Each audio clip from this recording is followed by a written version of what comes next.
going on, y'all? What's up? What's up? What's up? What's going on with everybody, yo? Y'all back at it, Gullah Grill TV. Thank y'all for tuning in. Y'all see I got my brothers with me. Monte, Goon, what's happening with y'all? Y'all, how everybody doing? And yeah, as y'all see, we gonna be talking about this video I'm gonna play, The Harvest of Shame. And what that video is talking about is migrant workers and black folk working, going from state to state, just looking for work and whatnot. And just as far as another type of disenfranchisement we had went through, you know what I mean? The corridor, you'll see. You know what I mean? Before I start, peace to everybody. Cuban, I see you, man. Peace to everybody. What's up, man? Monte, go on. Anything I want to add before I get going?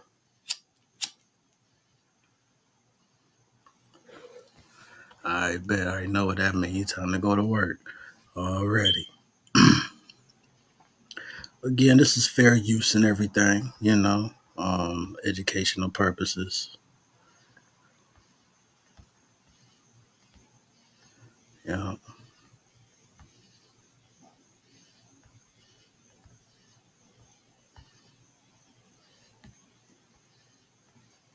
Today you have $11 in your pocket. This is not taking place in the Congo. It has nothing to do with Johannesburg or Cape Town. It is not Nyasaland or Nigeria. This is Florida. These are citizens of the United States, 1960. This is a shape-up for migrant workers. The hawkers are chanting the going peace rate at the various fields. This is the way the humans who harvest the food for the best-fed people in the world get hired.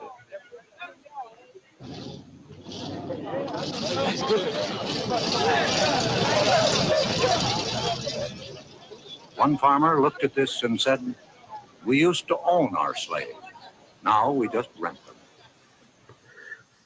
The Secretary of Labor looked at the migrant plight and said, "I think they're the great mass of what I've called the excluded Americans. They are people who cry out, the workers and their children and their wives, who cry out for some assistance and whose plight is a shame. It's a shame in America." The president of the American Farm Bureau Federation, the largest farmers' organization, says, I think that most social workers would agree that it's better for a man to be employed, even if his capacity is such as to limit his income. And we take the position that it's far better to have thousands of these folks who are practically unemployable, earning some money, doing some productive work for at least a few days in the year. this is an American story that begins in Florida and ends in New Jersey and New York State with the harvest. It is a 1960 Grapes of Wrath that begins at the Mexican border in California and ends in Oregon and Washington. It is the story of men and women and children who work 136 days of the year and average $900 a year. They travel in buses. They ride trucks. They follow the sun. Well, I don't know. It don't look like we'll ever get ahead. I guess we'll just have to keep going till we can find something better. A minister named Cassidy, who works with them, says, "They are just as bad as a slave. Only on name they are not a slave, but in the way they are treated, they are worse than a slave. And somebody has made thousands of dollars out of his sweat. Is that a slave or not?" Recordings just got better. Man. Hey, it's Dana from StreamYard. I'm so excited to announce that local recordings are... they are the migrants, workers in the sweatshops of the soil, the harvest of shame.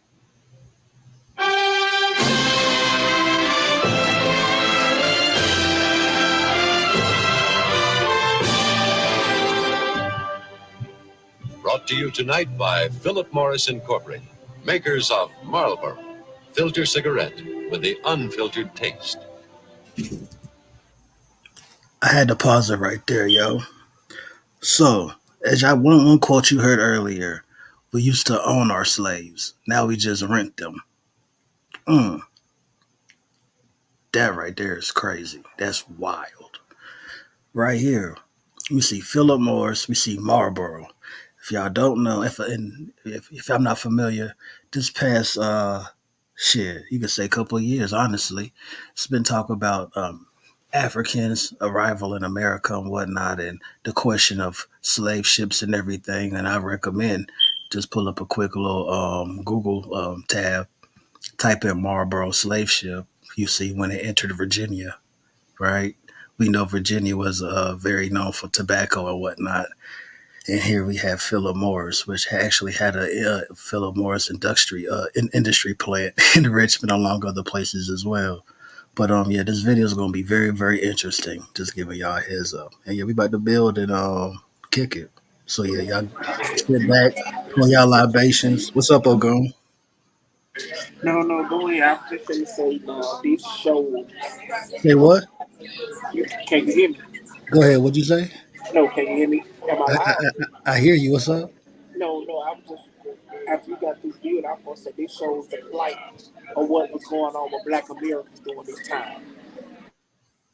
Right, right, right. Yeah, what the brother Ogun was saying was, yeah, it shows the plight of Black Americans, what we going through at this time. And like I was just saying, Philip Morris, Marlboro, transatlantic slave trade. Yeah, here we go.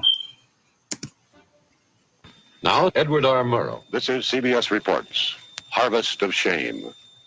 It has to do with the men, women, and children who harvest the crops in this country of ours, the best fed nation on earth. These are the forgotten people, the underprotected, the undereducated, the underclothed, the underfed. We present this report on Thanksgiving because were it not for the labor of the people you are going to meet, you might not starve, but your table would not be laden with the luxuries that we have all come to regard as essentials. We should like you to meet some of your fellow citizens who harvest the food for the best fed nation on earth. David Lowe talks to Mrs. Doby, 34 years old, mother of 9 children. Mrs. Doby, what things do you pick up north? We pick strawberries and cherries. Who works with you out of this family here? Everybody except the baby. Who takes care of them in the field? Well, they just kindly stay along with us or take care of themselves. The one that can't walk usually stays in the baby buggy. What is an average dinner for the family?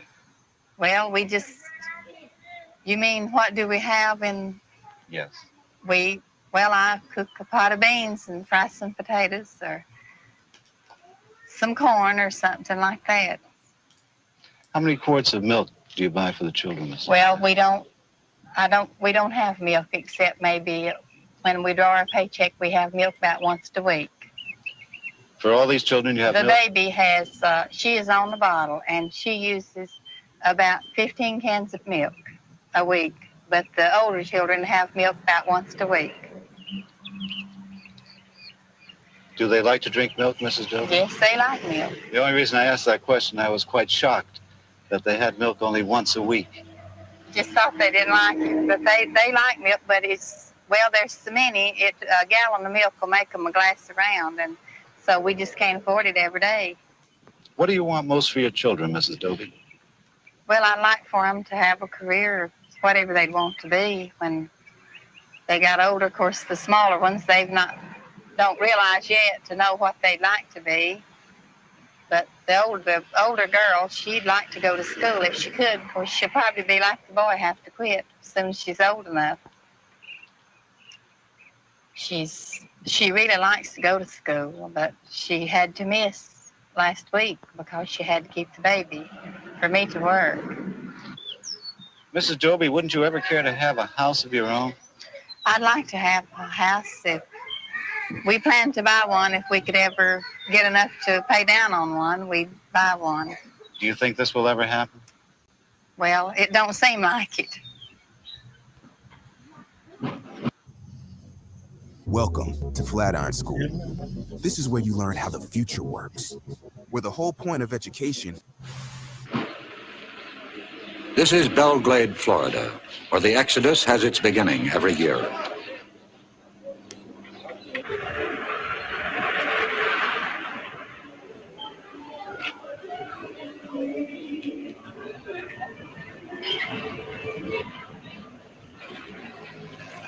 migrants call it their home, but the circus people call their winter quarters their Sarasota.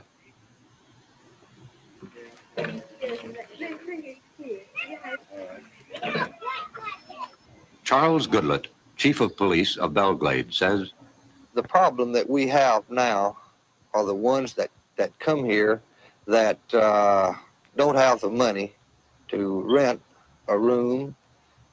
They'll sleep around the bars, in the grass, in the packing houses, around the lake area,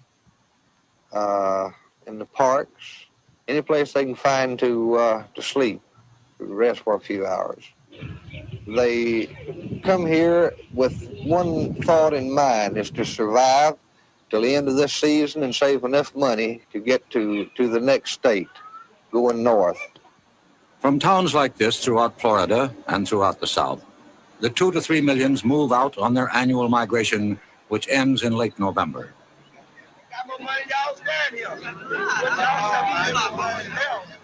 They carry with them whatever little they possess, whatever little they are. At the Okeechobee labor camp, while families were preparing to move north, there was still some work in the bean fields. Children, as usual, were left to fend for themselves. Jerome, how old are you? 9. 9. Do you go to school? Yes. Where do you go to school, Jerome? At the Okeechobee Elementary School. I see. What is your sister's name? Lois, That's Lois. And what are your other sisters' names?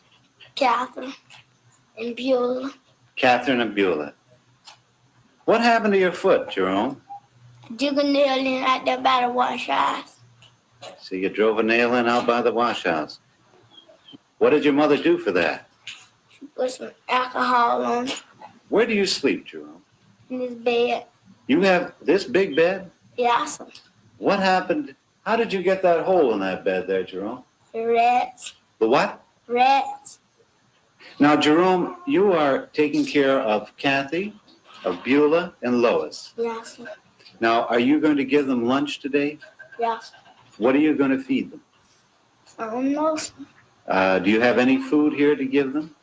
Yes. I see. What time does your mother come home? I don't know. The following day, Aline King, the mother of Jerome, Kathy, Lois, and Beulah, again was picking beans. Aileen King, I saw your children yesterday at the Okeechobee camp. Why didn't you put them in the nursery? I don't make enough to pay for it. How much does it cost to put them in? 85 cents. 85 cents. That's right. Aileen, what time did you come out the field this morning? 6 o'clock. What time will you get home? About 3:30, 4 o'clock. 6 this morning to 4 o'clock this afternoon. That's right. How much did you earn? $1. Dang. $1? That's right. $1. Is that because the beans were of poor quality? That's right. Has this happened before? That's right. How much will your food cost you today? About $2. Aileen, how old are you? 29. How many children do you have? 14. How old were you when you first started working in the fields? 8. You've been working 21 years in the fields? That's right. Aileen, do you ever think you'll be able to get out of this kind of work? No, sir. All the migrants travel fourth class. If there is a privileged class, they ride in their own jalopy, in the best Jode family tradition.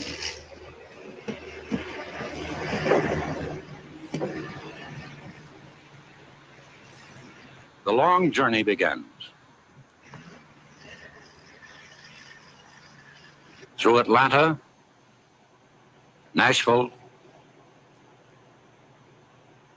Indianapolis, en route to the fields and orchards of America. Lowe has been following the migrants for the past 9 months. Some are freewheelers who travel as a family unit. He met the Parsons family as they were about to leave Belglade tomatoes for Indiana strawberries. Mr. Parsons, do you think the farmers you work for care about your problems? No, sir. They're not in particular worried about you. They just want their stuff out and you get away as quick as possible. Would you say that you're welcomed when you're needed? Well, that is the only time that you are welcome, is when they are needing you. They're friendly and everything, but once they're done with you, well, they'd rather for you to move. Did they ever ask you to leave their places? Oh, yeah. They tell you if you're finishing up like tomorrow, well, they had rather for you to be out and gone in about 3 days, and that way it'll cut down on their electric bills and all of the other stuff. What do you want most in this world for you and your family? I'd like for my family to be well, stay together as much as possible. I'd like to be on a farm somewhere out away from so many people, to where they could attend one church and be interested mostly in one school. And that way I believe they'd all be better satisfied. Mr. Parsons, do you think this will ever happen? Not the rate that I'm going now, no. We're bringing positive change to cybersecurity. We believe in problem solving through collaboration. And growing and evolving to stay ahead of cyber threats. We've got a best-in-class. Most of them ride 1,500 to 2,000 miles to work in vehicles owned by crew leaders who recruit the workers for the migration north.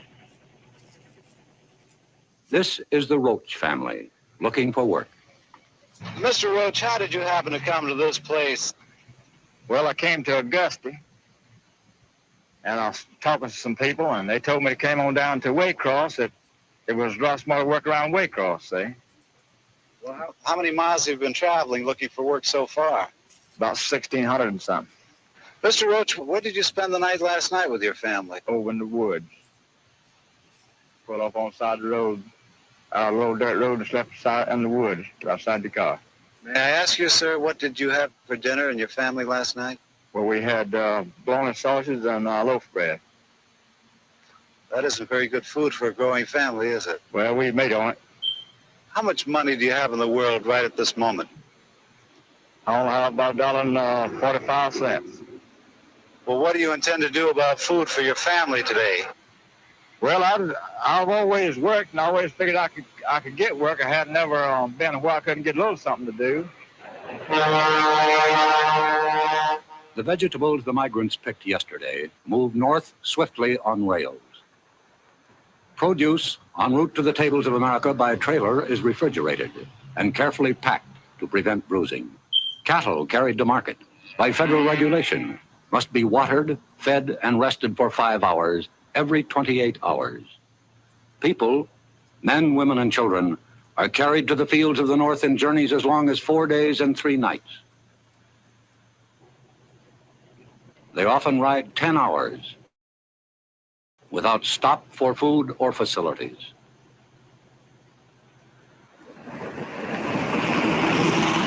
The first stop is normally at Yulee, Florida, 1 mile from the Georgia border, a checkpoint for farm labor leaving the state. Okay.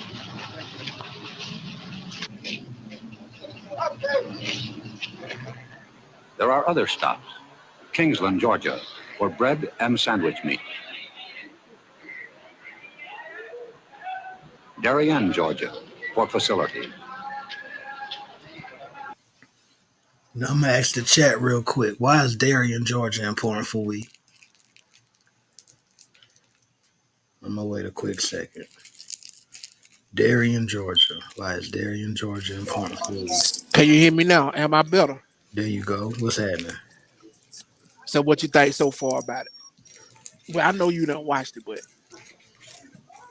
Yeah, man. Like we getting into it. It's still early. You know what I'm saying? But so go ahead. no. So my biggest thing was how you see how the white American is trash too. This is really what I wanted you to see, but you already knew, especially the southern white. The motherfucker sleeping in the woods, bro. We did have a house. I feel that, bro. For real. Dead ass. I mean, it goes also to show like economic exploitation. You know what I mean? And this country is as old as this country is. You know what I mean? Like motherfuckers have always been getting exploited economically. That And capitalism or nah? to a T, you wanna like the crazy shit? The If country was built on it. bro, if you gave somebody $3,000 a day since Christopher Columbus got here in 1492, you still wouldn't be a billionaire. Mm. Put that in context, bro. $3,000 a day since 1492, you still wouldn't be a billionaire. That shit crazy, bro. You know, you know how many people get exploited to make that much money? Shit, crazy.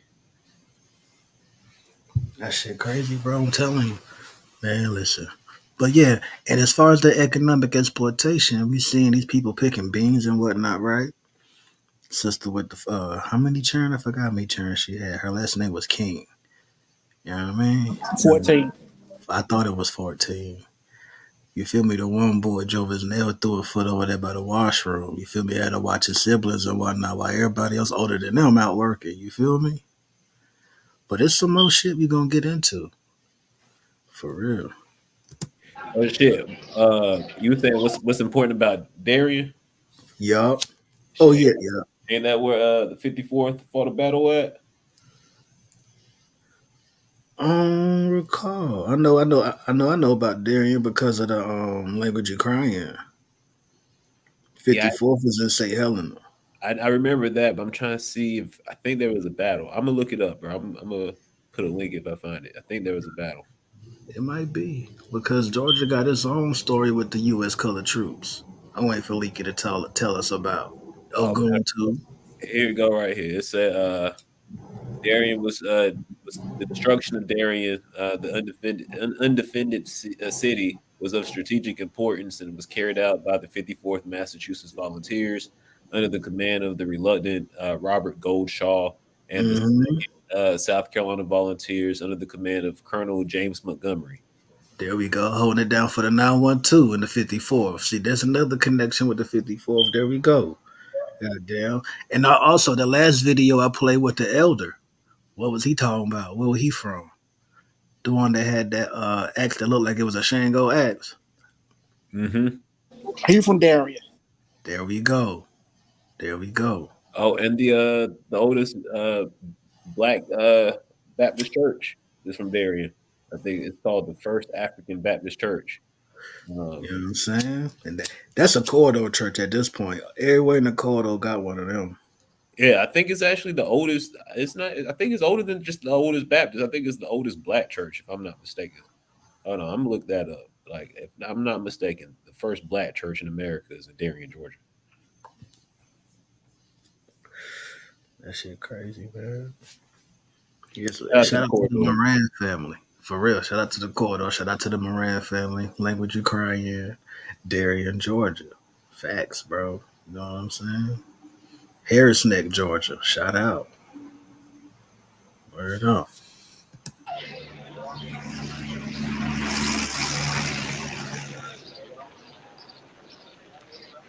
A roadside stop en route in South Carolina.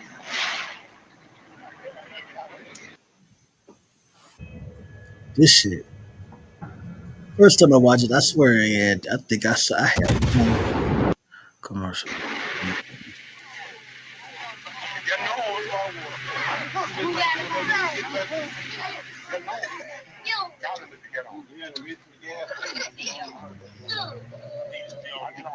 "1,000 miles north of Belgrade, Florida, by way of U.S. Route 17 and 301. Through Jacksonville, Savannah, Charleston, Wilmington, and New Bern is Elizabeth City." I gotta stop it. Where did he just name? Whole corridor. Right up 17, man. Which is what? The Gullah Highway. Come on, man. Look at that. Come on, man. Look at that Pasquotank County, Pasquotank River. Come on, man. One more time, bro. 1,000 miles north of Belgrade, Florida, by way of U.S. Route 17 and 301. 17, 301. I've been preaching that shit for years. 17, the Gullah Highway, man. We're going to keep it going. Through Jacksonville, Savannah. The corridors start from where? Jacksonville, Florida, Jacksonville, North Carolina, Jacksonville, Savannah, Charleston, Wilmington, and New Bern is Elizabeth City, North Carolina. A bean stop. Shout out Good to the for 6 910. weeks' work. This camp was home for 40 days for the families of Tom Lockett's crew. Big old Wilmington. Now 30 hours out of Belgrade. Miss Blakely, how many years have you been working in agriculture, in the fields? Oh, frankly, all of my life. I haven't did no other work much but in the field all of my life. I raised all of my kids working in the field. I noticed that there's some straw over there. What is that for? Well, that was the straw they brought for the people to sleep on. Well, weren't mattresses supplied here? They used to be, but they ain't now. Mrs. Blakely, where is the water supply over here? That's it right there. For how many people? For this and that over yonder, they all use the same. And how many bathrooms are there here? Now, Where do you use the bathroom? Where are the facilities? don't have one. We use our tin tubes. Mrs. Brown, how did the children fare on the journey up north? Well, they got kind of fretful, and got so riding, handling them. But we made it. Miss Brown, may I ask how old you are? I'm 37. Mrs. Brown, how many years have you been working in the fields? All my life. Do you remember how old you were when you started? I was about 8 years old. Would you like to get out of this work? I sure would. Do you think you'll ever be able to? I'm hoping so. Do you think you'll be able to, though? I don't know. 20 miles from Kitty Hawk, North Carolina. The workers, driven 900 miles north by crew leader Norman Hall, picked beans at the prevailing rate of 50 cents a hamper.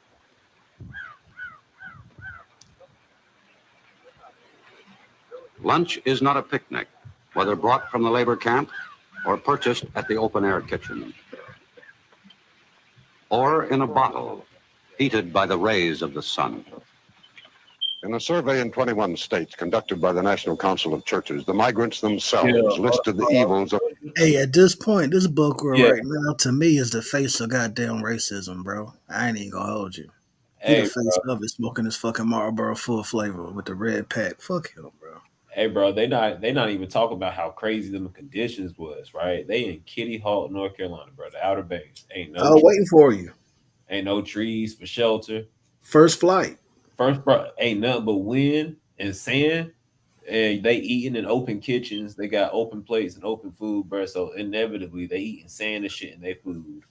You know what I mean? Like sand everywhere. It's hot. They wet, bro. That shit's got to be terrible. The book right here, the face of racism, bro. Awful, bro. Marlboro, which is a slave ship. Goddamn, we talking about the fields and shit, bro. Come on, man. Philip Morris, man. Fuck out. This shit crazy.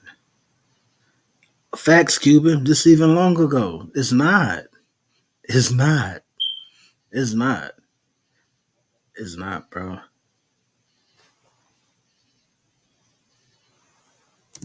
of labor camp life. Bad housing, flies, mosquitoes, dirty beds, Cowboy killers is Marlboro. unsanitary toilets, and lack of hot water for bathing. One employer of hundreds of migrant laborers was asked, are they happy people? Well, I guess they got a little gypsy in their blood. They just like it. A lot of them wouldn't do anything else. A lot of them don't know any different. That's all they want to do. They love it. They love to go from place to place. They don't have a worry in the world. They're happier than we are. Today, they eat. Tomorrow, they don't worry about. They're the happiest race of people on earth. Do y'all hear this shit? Come on, man. Stop, man. Beds I and went back too mattresses, far. Hold on. unsanitary toilets. A lot of them wouldn't do anything else. So I guess they was asked, are they happy people? Well, I guess they got a little gypsy in their blood. They just like it. A lot of them wouldn't do anything else. A lot of them don't know it. Got a little gypsy in their blood. A lot of them like it. Don't know nothing else. Is that not relevant till today? Is that not fucking CR? Is that not fucking DeSantis? Fucking Youngkin in Virginia? The fuck? That gaslighting. You know what I mean? 1776 project type shit, bro. Same gaslighting, bro. Look at them ears, bro. Look how big the mugs is, bro. Like, you got a nerve to be racist with them earlobes looking like that. Who the fuck wearing a sports jacket in Florida? Fuck out of here, goofy. Nah, bro, they in Kitty Hawk right now, bro. Shit, even worse, man. Man, look, bro. Nah, I know this you shit high. crazy, bro. Like, you wearing a sports jacket on the beach. A lot. They got gypsy in their blood. What the fuck is that, bro? A lot of them like it. Don't know nothing else. Wake up, eat tomorrow, not a care in the world for the next day. What the fuck?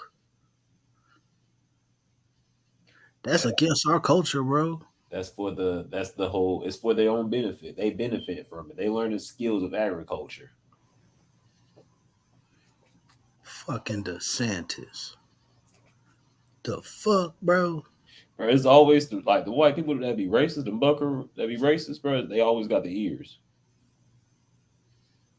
I'm telling you, man. Like I said, the first person this is the second bucker right here. So the first man, listen, bro, we gonna break this shit down P by P, man. This shit crazy, bro. The stages of fucking white supremacy type shit. The stages and the faces. The fuck? The talking points. Fuck up. Yeah, we could just deal with the goddamn, the talking points, bro. You feel me? Gypsy in they blood. Bro, they ain't changed. It's still the same. It's the same talking points. Shit, like that what a gypsy in they blood, bro. What's that equate to? African? What? I'm confused here. What the fuck does that? You feel me? We know what it means, but I'm just posing that. I'm saying it like that for a reason. You feel me? I'm just here to make you think. The fuck, bro? Like, this shit crazy, man. This is crazy. And that what Cuban's saying, people, grandparents and shit is born around this time. You feel me? Or at least great parents, great grands, you feel me? Like, this shit is man, listen, man. Know any different. That's all they want to do. They love it. They love to go from place to place. They don't have a worry in the world. They're happier than we are. Today, they eat. Tomorrow, they don't worry about. They're the happiest race of people on earth. Mr. Jones, do you think that the migratory laborer makes a living wage? They make a poor living. In other words, sometimes it's just like the farmer. Sometimes when things are good, when the yields are good and they can make good money, they make a good living. But take year in and year out from different seasons, different sections of the country, I'd say no, they make a poor living. There are days when beans are not ready for harvest, and that's one more day with no income. Ed King, a crew leader, hauled his workers to this camp at Powell's Landing, Virginia, where they worked 5 weeks pulling corn and picking beans. And when the fields have been stripped in North Carolina and Virginia, the trucks and buses again move north.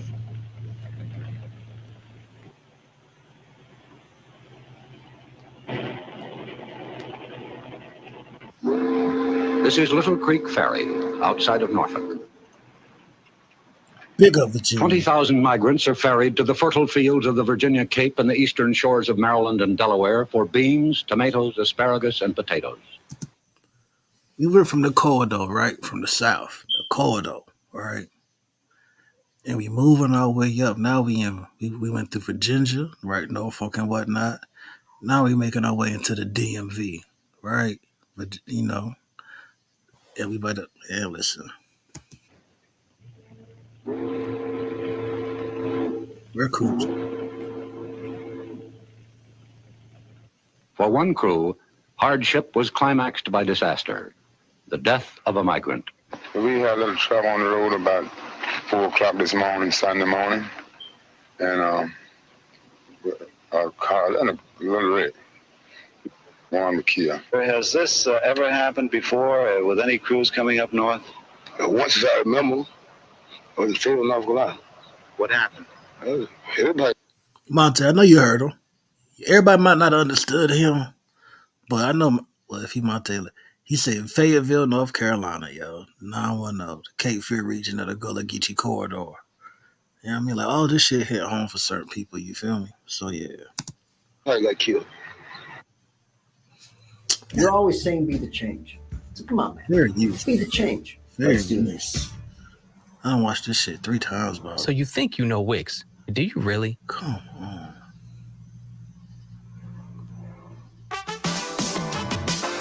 First up, we've got Shake Video Mask. Every year, as predictable as the seasons, there are accidents resulting in death and serious injury to these laborers. On June 6, 1957, at the intersection of U.S. Route 301 and State Highway 102, 9 miles from Fayetteville, North Carolina, 21 migrants were killed, 17 males, 3 females, and the baby boy. The police report stated one of the causes of the high loss of life was the packaging of the occupants of the truck.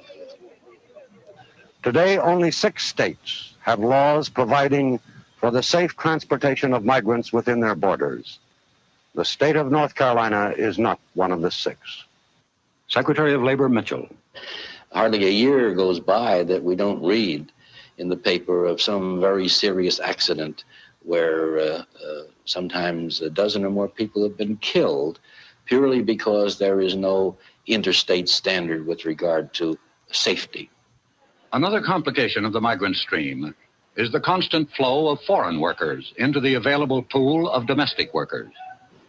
Hundreds of thousands of Mexican braceros and thousands of offshore laborers from the Caribbean area, hired by contract, depress the wage scale of the domestic migrant. This controversy is most bitter on the West Coast. Joseph Woods, a Marine combat veteran of the Pacific, competes against the braceros. Lowe talked to the Woods family under a tree, which was their home in California. Mr. Woods, how did you happen to pick this spot to camp? Well, someone told us about it, and they said it was all right to camp here. Where do you get your water supply? We go to town after it. And how do you bring it back here? In can. We have a 10-gallon can. What do you use for sanitary facilities, Mr. Woods? Well, just get by the best we can. How many days do you have to be picking cherries in order to find enough money to move into a house, Mr. Well, Woods? probably quite a few. They usually want a month's rent in advance, so by the time the cherries are over here, we'll be moving somewhere else anyway. Mrs. Wood, tell me about the children. Do they go out in the orchards and work with you when you work? Well, we have taken them out sometimes, but they're a little too small to work. Who takes care of them here? My father stays here and takes care of them usually. Do you think that you'll ever make enough money picking fruit, Mr. Woods, in order to get settled down in one place and have a home of your own? I don't think so. Throughout the United States, there are others, like the Woods family, who are not able to enjoy the luxury of living in a labor camp. In New Jersey, a few miles from Princeton, is this labor camp. There are 2 water taps and 2 outhouses.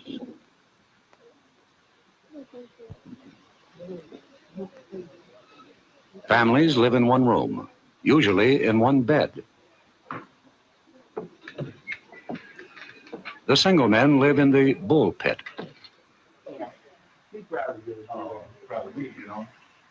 Their space, 1 bunk.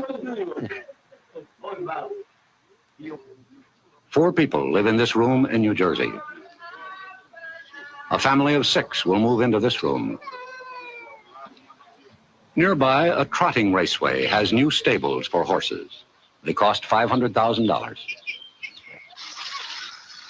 At Cutchogue, New York, 300 migrants live in this camp owned and operated by the Potato Growers Association of Long Island.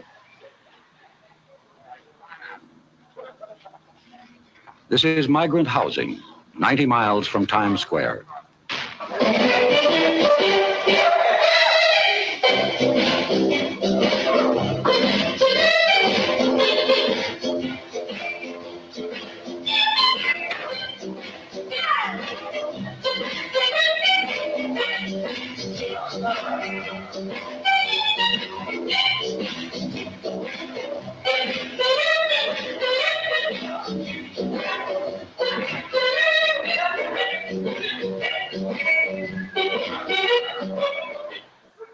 Some have tried to leave the endless migratory stream.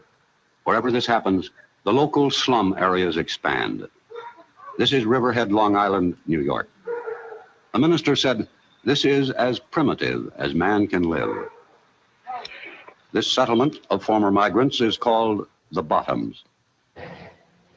In Shenango County, New York State, a farm labor camp.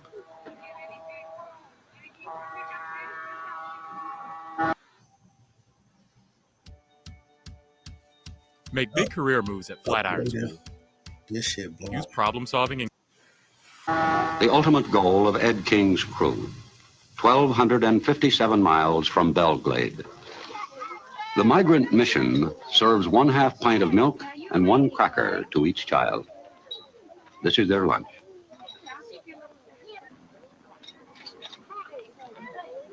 Their parents eat lunch in the field, sometimes 75 miles away. This is the living space of Eileen King and her 5 children. The room is similar to their winter quarters in Belglade, only smaller.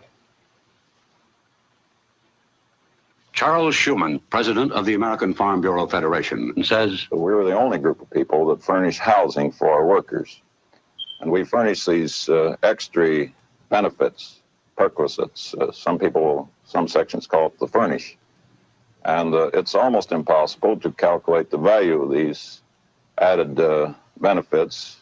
At the same time, we don't condone inadequate housing. Mr. Schumann, why does the American Farm Bureau Federation so violently oppose federal legislation? I think there'll be more rapid progress with state regulation than there will be with federal regulation. We think that federal legislation will follow the route that almost all federal legislation does, of additional and more stringent and more regulations with more and more red tape, and more cutting to a certain pattern all over the country. In effect, it would probably rule out the use of migrant labor very quickly. The middleman between the farm. Through all that bullshit, pretty much, yo. I'm not sure if Phil Golden all them still there, though. But check it, right? Throughout all that bullshit that he was just trying to kick. State rights mean slavery. Thank you. Go back to the Civil War, all them states succeeding and whatnot. And their main argument was what? State rights. Which, i.e., is what? Slavery. So no matter what the person looked like, even if they look like you and they trying to kick some state right bullshit, talking point, i.e., slavery, go back. You talking state right to me. You a Klansman. You're a white supremacist. That way. Whether they look like me or you or not, I don't give that nail iota. You feel me? Like, listen, state right, because you got some people that look like us that be kicking that job, and I ain't know now where they, man, listen, we know where we get it from, but that shit crazy, bro. Yeah, have you peeped the new words they used though? It's not really new. They were trying to use it like Goldwater and the rest of the ones was trying to use it in the 60s, but nullification and interposition and nullification. That's the phrases they use. When you hear those phrases too, like nullification, something nullifies something, that's states' rights. And that's slavery. Like the argument always is back at slavery. Marlboro, slave ship, plantation, bro. You feel me? Rice field, tobacco, bean, don't matter, bro. Cotton. That's what that is, man. No matter how. And he tried to dress that thing up nice and cute, ain't he, man? That Booker thought he was talking some shit just now. Shit, me. Farmer and the migrant is the crew leader, a remnant of the Padron system in wide use 60 years ago. Ed King, a crew leader, says, well, a crew leader, he have to be the father and mother and all when he takes this crew out, because the whole crew will mostly be dependent direct on him. Reverend Michael Cassidy, who travels with the migrants, says, well, some of the crew leaders, they are good, but the majority of them, they are bad. They are so bad that they are the worst that they can be. They're trying to skin alive these migrants. They take every dime they make. They try every scheme is possible. For instance, they pay the owner, the grower, pay them 45 cents to pick a crate of tomatoes. And then they turn around, they pay the labor 12 cents at the most. And natural, they have 3 or 40 or 50 or 100 people picking tomatoes. He makes I know a man last year making here, right in here, $14,000, the crew leader. And all the men that left in here, and I met him in Alabama, they were broke. They didn't have a dime because they didn't make the money themselves. Everyone who knows anything about this situation agrees that the best hope for the future of the migrants lies in the education of their children.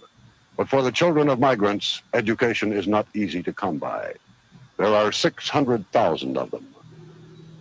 Most state child labor laws ignore farm children.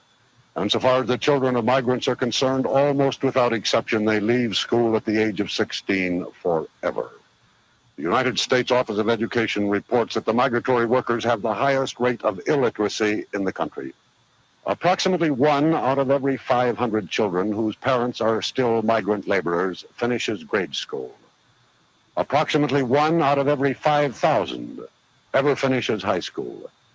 And there is no case upon the record of the child of a migrant laborer ever receiving a college diploma. Only 6 states have summer schools for migrants. The New Jersey School Center is at Cranberry. Laura, how old are you? 11, 11. What grade are you in? in the 6th. 6th grade. Do you intend to go to high school, Laura? Yeah. What would you like to be? I like to be a teacher. What would you like to teach? But I like to teach the 5th grade. What do you think about going to school here in Cranberry, New Jersey, Harry? I like it. I like it. Well, good. Would you, do you have any idea what you want to do when you grow up? Be a teacher. Well, good. How old are you, Patricia Ann? 8, What grade? 9? What grade are you in? 4, Do you have any idea what you want to be when you grow up? yeah, What's that? a nurse. Otis, what would you like to do when you grow up? Be a doctor. Going to be a doctor? Yes. What kind of a doctor, do you know? Because I'd rather be a dentist. A Cure dentist? teeth. Mrs. Christine Shack, their teacher, was asked about her pupils. Mrs. Shank, do your pupils, who are, most of them, children of migrant families, are they anxious to get an education? Terribly anxious, even more so than the child in the normal school year. Do they get any help from their parents as far as schoolwork is concerned? Usually you will find that the parents themselves are not educated. When we go out to enroll the children, oftentimes the parent will make an X and the person interviewing will have to sign it in order to get permission for the child to be enrolled in school. Mrs. Shank, how does this problem affect you personally? I think maybe I feel a bit of responsibility toward these children because I realize that we here in New Jersey reap the benefits of their parents' labor, and the children are suffering because their parents are here doing this. I saw one bright little girl. Her name was Laura Weeks. Will she really have a chance to continue her education? Laura is from a rural area in Florida, and she is from an exceedingly large family. In fact, I believe there are 8 or 9 girls, all girls in the family. They have been coming to New Jersey now for about 3 or 4 years, to my knowledge. Laura is one of my returning pupils. I've seen great progress from year to year in Laura. We've had her for 3 sessions.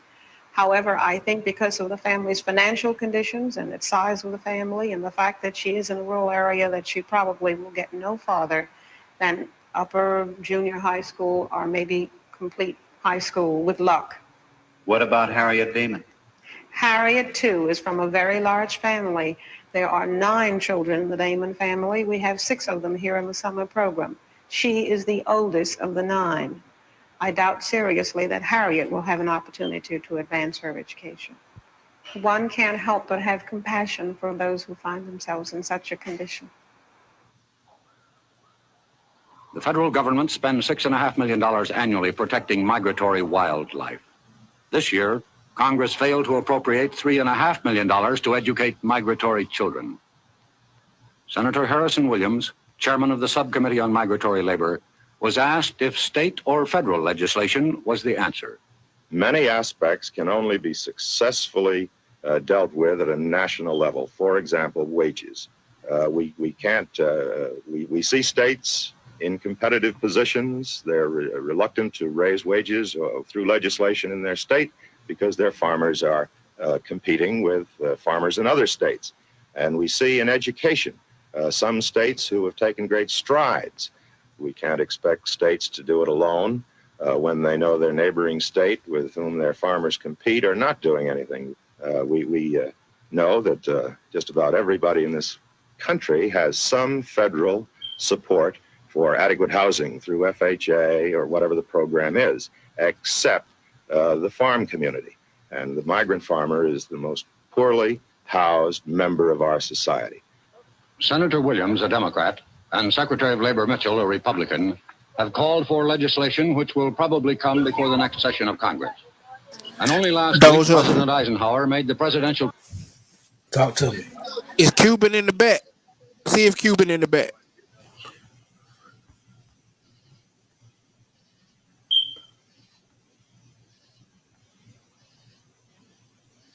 Yeah. Peace. What's happening? Shit, I've been back there for a minute. It's all good though. Go ahead, bro. I'm good. My apologies, bro. Hey, I'm glad you're here, man. I'm glad you're here. But so far, anything you seen you want to build on real quick, bro? Nah, this shit is depressing. But I'm just watching.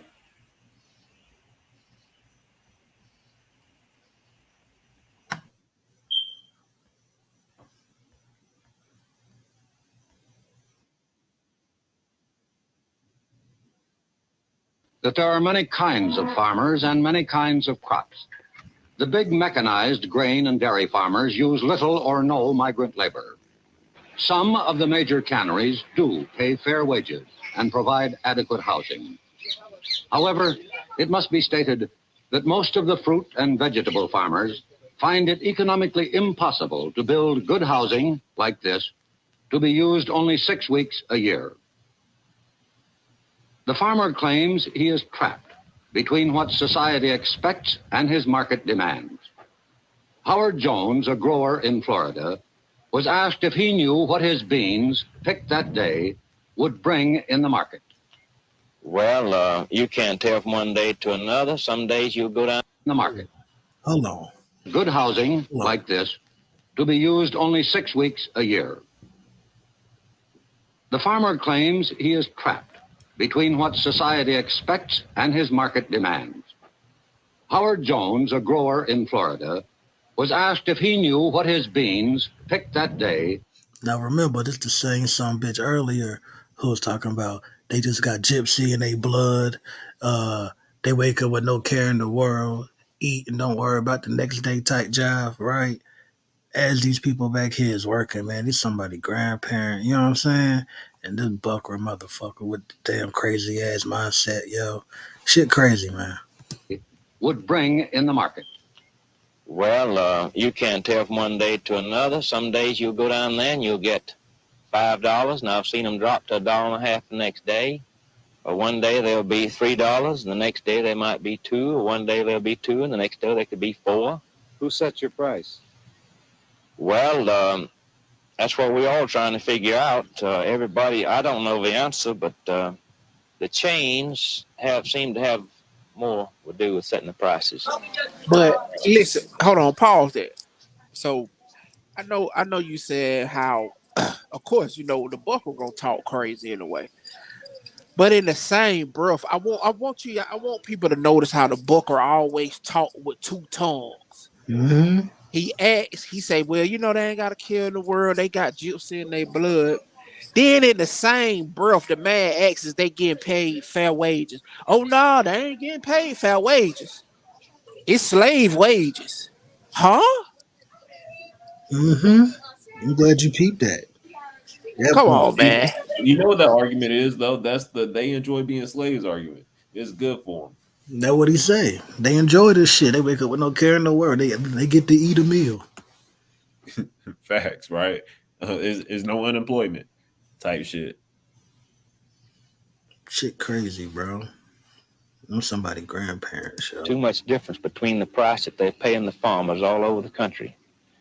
And something we thought about trying to get somebody to investigate it, some of the congressmen, the senators, but you go up there to Washington, we had a group of boys go up there here a couple of years ago. They gave them a runaround. Agriculture Department, they all give them a runaround. We believe that those chains have lobbyists in Washington. and they're going to do pretty well as what they please. Mr. Mitchell, some of the growers have told us that the chain stores fix the prices, and they cannot meet those prices if they pay their labor a higher wage. What about that? Well, I wonder if that's a very valid argument. That might be said of many other industries. It might be said, for example, of the garment industry, and I've heard it alleged that retailers dictate to the manufacturer the price they will pay for a garment, and in effect say, you produce the garment at that price no matter what it takes to produce it.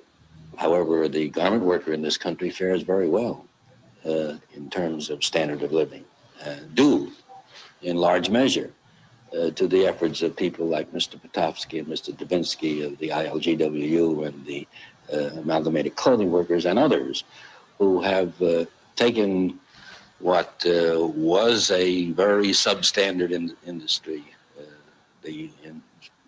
not so long ago, 1911, the Great Fire in New York. Today, these workers are thriving members of the community. And the price that my wife pays for a garment today, she gets a much better garment than her mother ever had at a lower price. So this argument that the farmer has to meet the dictation of the chain store leaves me rather cold. The migrant farm worker occupies the lowest level of any major group in the American economy. The soil has produced no Samuel Gompers or John L. Lewis. As Secretary of Labor Mitchell states, I think the AFL-CIO in the past has been too preoccupied with other affairs, and probably the farm problem was so tough that they were reluctant to tackle it. I think their attitude and policy has changed, and they're making a greater effort now to organize than they ever have in the past. Farm labor, however, is excluded from all federal legislation designed to protect the rights of those engaged in interstate commerce to organize and bargain collectively. In 1959, the AFL-CIO set aside $100,000 in an effort to organize the fruit pickers of California. One of the large growers in California was asked what he thought of this effort to organize the fruit pickers. I think their very lack of progress and their very lack of success in signing up members has shown that the industrial type of union which they represent has no place or application to agriculture. Charles Schuman, president of the American Farm Bureau Federation, was asked how his organization felt about unions. I think the agricultural worker has. What up, Ogo? He wanted to ask me. No. This is a critical part right here. And I'm talking for every black person right now. Even I'm glad Cuban here, even for my brown brothers that who work the fields. Cause you see they brought up the Spanish people. Mm-hmm. Now let's see what he said about the unions. Now unions have kept some kind of balance for the last 50, 60 years, 70 years. I say what they were 52. There you go, boo. Get your put your fry. Thank you. Kept some kind of balance here, which I got a very bad disdain for unions right now because they have sold out. But shout out to UPS because Teamster did their thing. But let's see what their Buckler say right here about unions. Needs to have the right to change jobs, freedom to move about, freedom to quit if he doesn't like it, freedom to protest, freedom to negotiate, or they are organized, but the right to strike at the time of harvest ought to be regulated in some manner. The AFL-CIO organized. How you feel about that, Ogo? The right to strike got to be regulated at the time of harvest. Now I don't think it should be regulated because you should pay fair wages. Harvest time coming, they want to pay these people pennies. Yeah, you heard right. that one sister, she work a whole day from 6 a.m. to 4 and get paid $1. So when you look at this right now, what's going on? 30 out of the workforce, 33%. No, hold on. It's 33% of Black Americans that get paid minimum wage. It's either 63% or 33%. I'll give you the percentage in a minute. And then no, it's 33. No, it's 33%. And then right under there is 32% is Hispanic people get paid minimum wage in this country. Mm. Mm. Mm.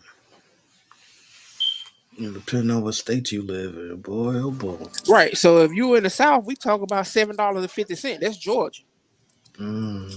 Yeah, that's Georgia. Mm. Sam, god damn.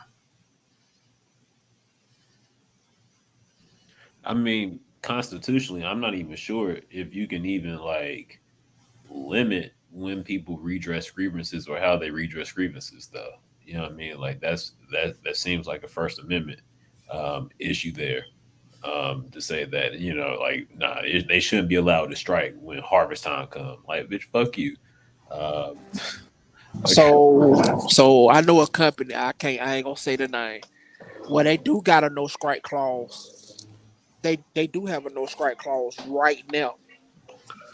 You don't got to say the company. What kind of industry is it? Transportation.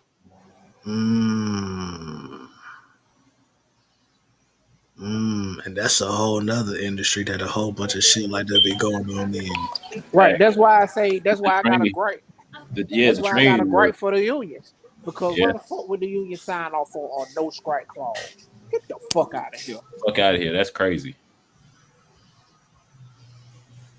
That's wild. Organizing committee in California thinks differently. Earlier this year, they called a strike meeting of cherry pickers in Stockton. He's on the go. Stockton, was that California? For a winter's taking summer. Yeah, and it was the pay California. Has been too low. A meeting reminiscent of the days of auto and steel organizing in the 30s. We ever stand as won or failed. Keep your hand up on the dollar and the dime for every pail.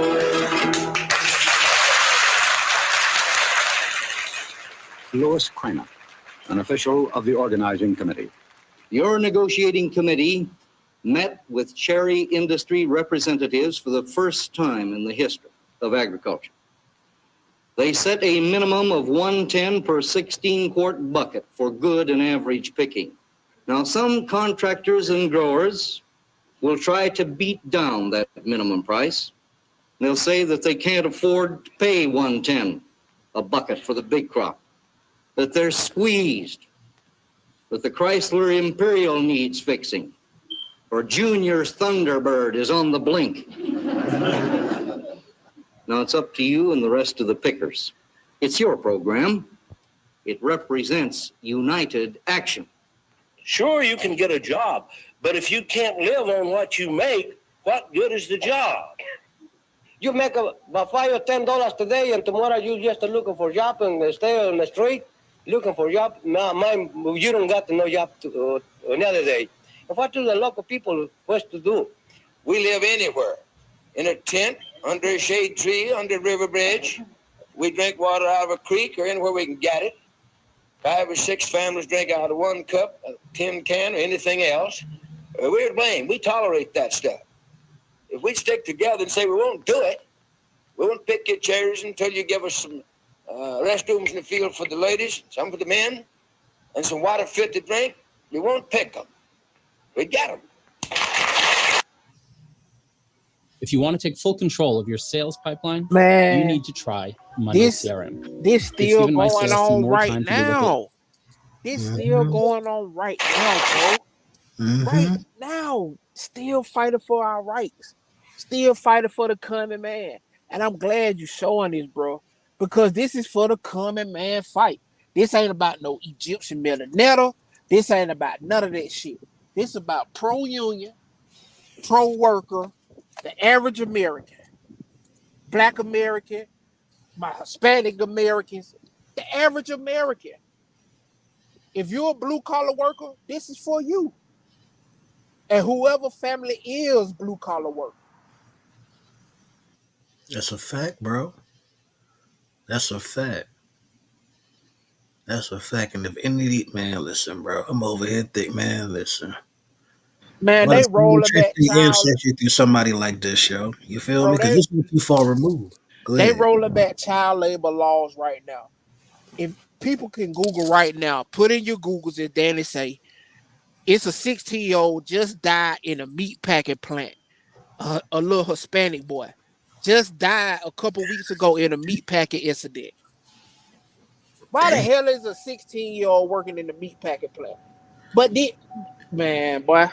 In any plant. That shit crazy, bro. That's wild, bro. And then you know the pay was something crazy. You know the pay was something crazy. Damn. The fruits of the earth must be harvested to feed and sustain mankind.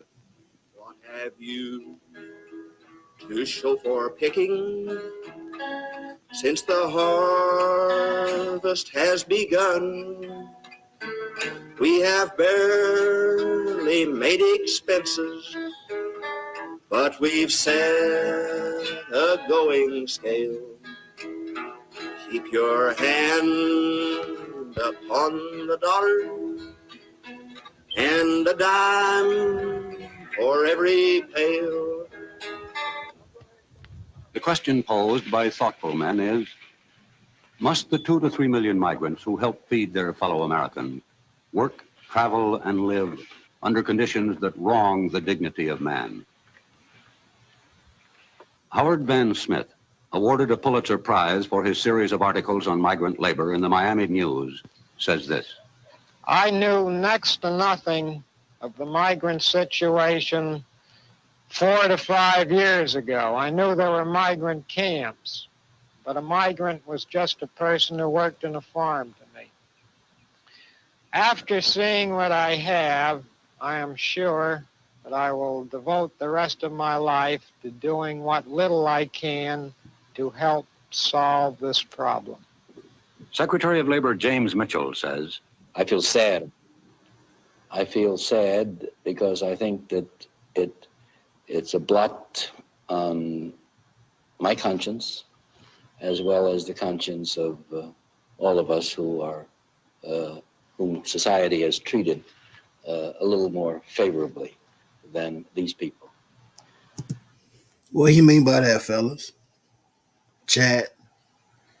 Shit, even put it in the comment. What do you mean by that? Favorably. What you talking about? White privilege? Okay.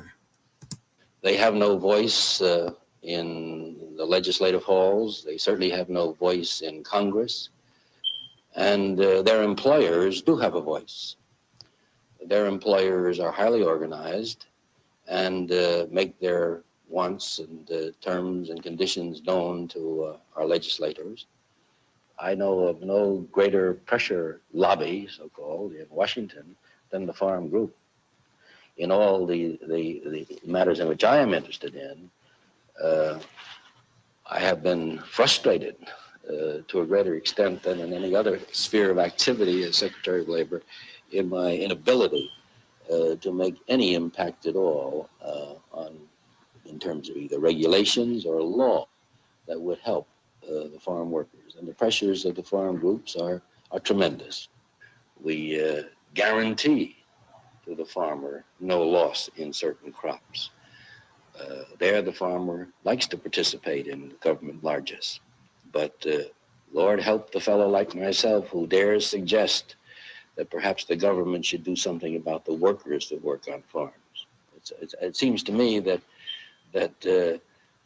in our kind of a country, we no longer quarrel with the idea that man is worthy of his hire, a fair day's work for a fair day's pay. After all, the employers of this country, as indeed the workers, are part of our of our way of life. And it's morally wrong, it seems to me, for any man, any employer, to exploit his workers. In this day and age, I don't think we should tolerate it. As a citizen, in or out of this office, I propose to continue to raise my voice until the country recognizes that it has an obligation to do something for them. And while men of goodwill seek to right injustice, the migrant, the lonely wanderer, the outcast, is trapped in the stream.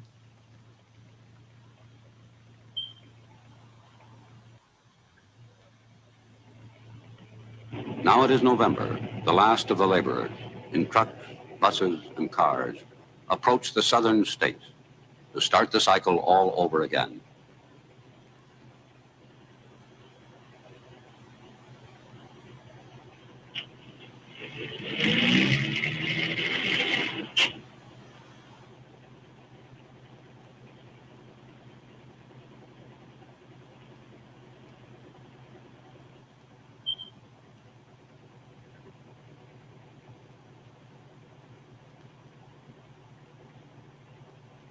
If you know, you know. You know about that bridge. The Sunshine State welcomes them back. Homestead, Immokalee, Pahokee, Belglade, and hundreds of other communities. This is home. New housing is available. The rent, $15 per room per week. The migrant is at the mercy of the weather. This year in Florida, there was a freeze. $15 for a room for a week in Florida. But some folk only getting $1 a day. And there's 7 days in a week.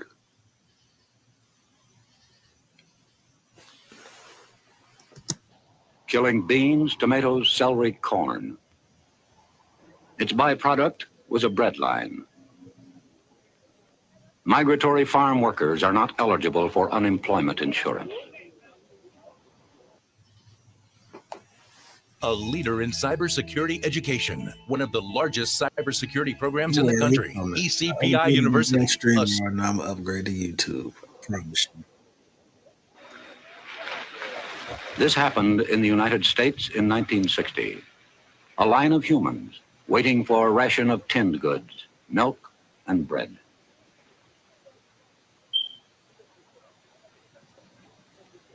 The Secretary of Labor says, for the rest of my life, in or out of office, I propose to do something for them.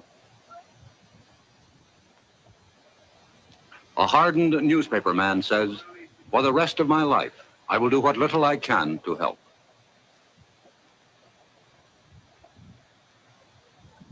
But perhaps Julian Griggs, a chaplain for the migrants, speaks for all of us.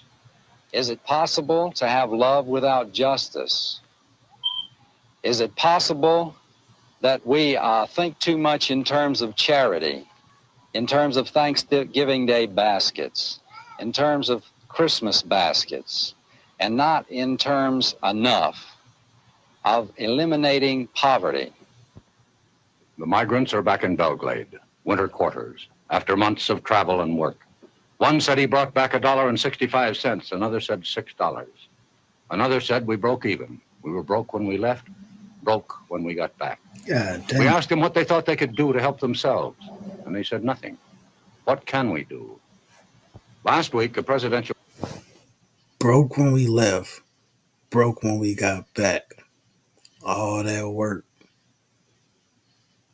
And literally, nothing to show for it, like you was splurging or buying unnecessary shit. Everything that was trying to be had, I'm pretty sure, was necessity.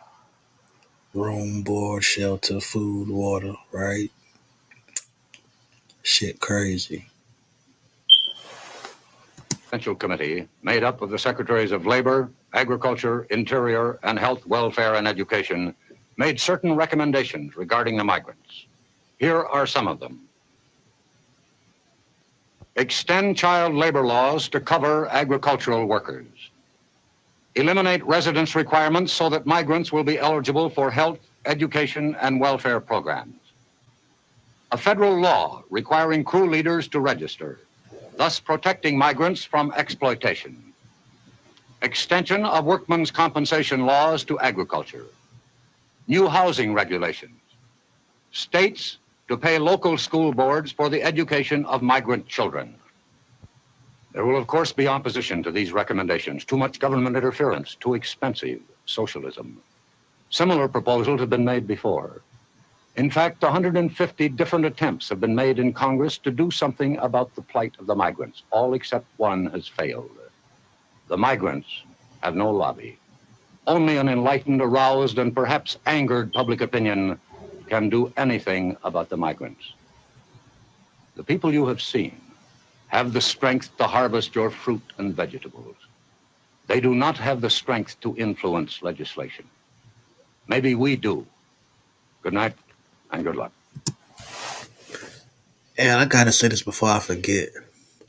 You're gonna see some weird talking points if you depend on your interactions and who you follow and whatnot on social media. But that xenophobic shit don't fly in my culture. That Gullah Geechee culture, as you see, right, is very Pan-African.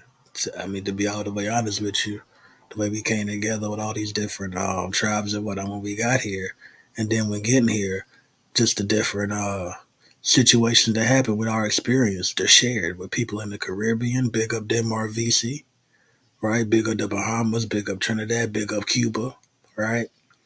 So yeah, Trinidad. So there's no xenophobic talking points over here at all whatsoever. That's not our culture at all. But yeah, man. What up, fellas? Anything I want to add, bro? I appreciate you putting me back onto that Ogun, for real, for real. That was a good one. What up, Vi? I see you, bro. Trying to see in the building. What up, man?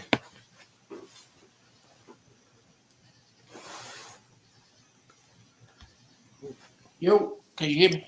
Yes, sir. I hear you. What's up, man? Yeah. I mean,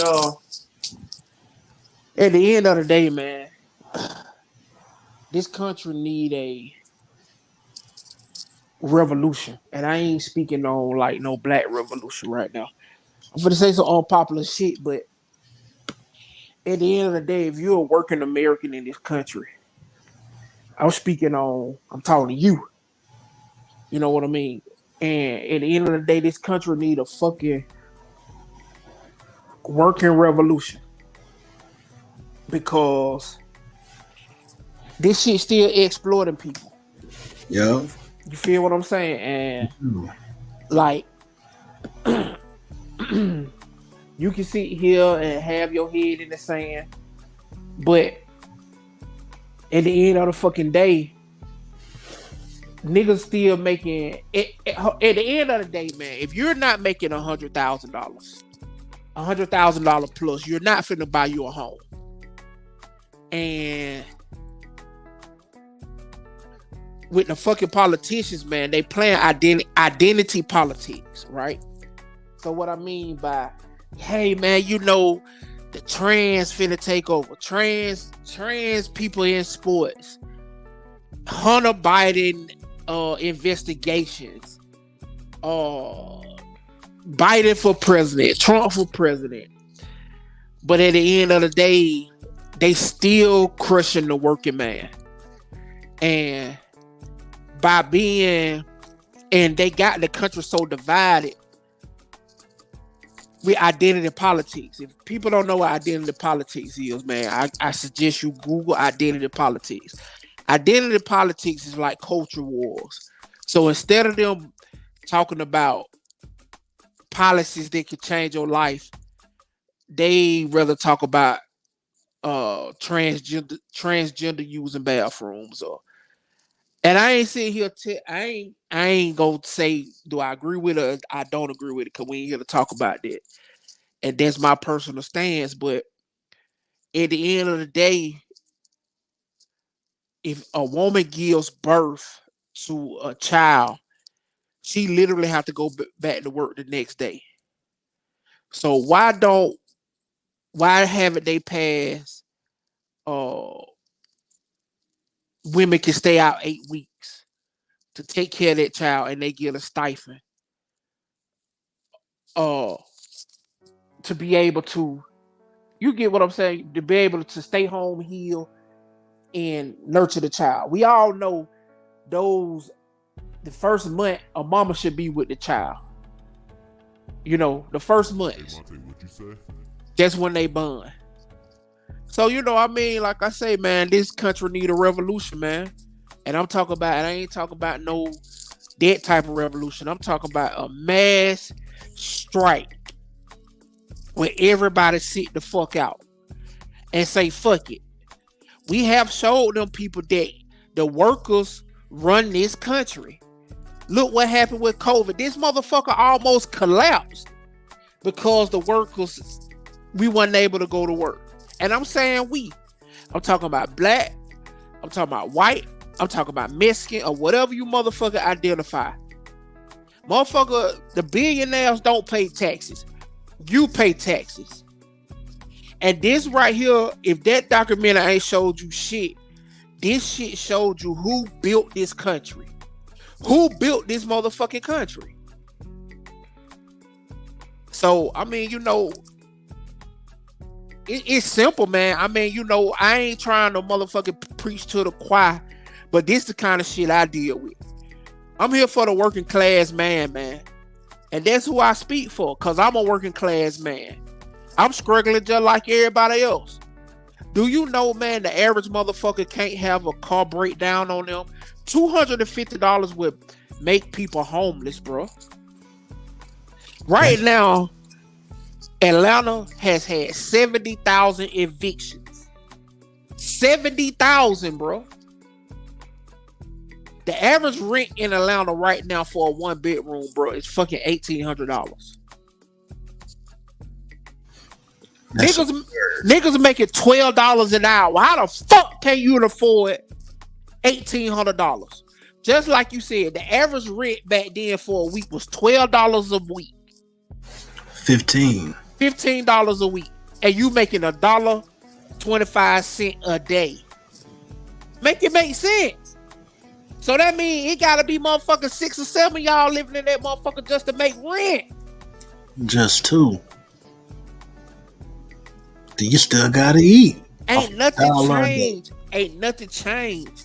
Corporations still running this motherfucker. And these white people so racist, they so blinded and so ignorant by racism that they can't see this. If you listen to the documentary, the man say, we don't know who driving up the prices. Who control the prices of the crop. He still feel like that about them black folk, though. Right. The corporations, man. My bad, I went on that rant, man. No, you didn't, man. Don't be you did, but don't be bad about that. Hey, look, shout out to the Black Brown Table, man. Shout out Ogumbola. Shout out Cuban Crisis, Enter the Crisis, man. Follow my brother's channels, man. Monte, y'all hear him in the background. That's his beat. Shout out to Monte, man, and my brother. Leaky, Jew, Chauncey, you know what I'm saying, Vibe. Appreciate y'all, man. But yeah, bro, like this shit crazy, man. Like the disenfranchisement and just the whole setup. You feel me? And again, going all the way back to fucking Marlboro, the slave ship. to the fucking fields. Right? And now then they had to fucking face of Marlboro narrating the shit, bro. You know, like this shit crazy, man. Shit crazy, bro. No, you right, man. No, you right, bro. I mean, this shit is crazy, man. It's built on exploitation. That's what it is. And the fucking Southern white is so dumb, he don't understand. Motherfucker, you getting exploited too. That part. Just like the black man. Especially the Irish, but I ain't gonna go too far with that. But yeah, man. Yeah, we gonna keep it surface level. We just gonna keep it right here in this time period. Uh-huh. You feel me? Like, motherfucker, Y'all sleeping in the woods. Y'all ain't y'all sitting in cans. Just like we is. That's why I say, bro, this motherfucking country need a motherfucking revolution. And I ain't talking about no bloody revolution. I'm talking about a mass worker strike. Healthcare should be free. Forgive student loan debt. Forgive student loan debt. I'm talking about all fucking student loan debt. Not if you in this tax bracket. No, they motherfucking forgave all these PPE loans. Facts. Your motherfucking your senator doing inside trading. That's what I'm saying, man. This shit deep, bro. So if a nigga get on here talking to me about why he finna vote for Trump or vote for any fucking Democrat, I'ma say why. I'm asking the nigga why. If you ain't making $5 million, I don't want to hear nothing you talk about the GOP. I don't want to hear shit a nigga got to say. If you ain't making $5 million a year, get off Trump dick. You on your white savior shit. Mm-hmm. So it's a for me. Right. So it's a study out right now. They're saying how black men has left the Democrat Party. Okay. And I'm cool with it. Because I never was a motherfucking Democrat anyway. But I'm voting for who got the best interest for my community. Right? So when you look at it, when you look at Democrat policies, and I'm still on the harvest of shame.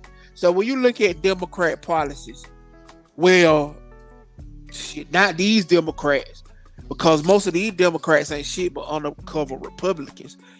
A lot of them is pro-union. A lot of them is pro-healthcare. A lot of them is pro-college. So we know, right? What gets us out of poverty? School, good schools, good healthcare. We need those type of policies. Because we know what it does for us. We know what it do for the black community. You dig what I'm saying? Absolutely. So I don't know, bro. Like, at the end of the day, back to the what's the name, man. They rolling back child labor laws, like I said. Google the 16-year-old Hispanic boy that just died in the chicken plant. He just died. It was a tragic death. And that same plant, what's crazy is that same plant, right, got a whole bunch of violations for 14-year-olds working overnight. All kind of crazy shit. Well, you got McDonald's, bro. McDonald's got 13-year-old, 10-year-olds working in that motherfucker, bro. Get the fuck out of here, bro. Bro, man, come on, bro. You know I ain't talking shit on. No. Yeah. I know. Right now, bro. Right now. But your politician is pro-corporate. He don't give a fuck about the working man. But the working class got the power in this country, man. We do. That's crazy as shit, bro. Cuba, you still there, bro? Yeah. What you thinking, bro? Oh man, a lot of things. It's See, I ain't bullshit. I just looked in the chat, but I pulled it up.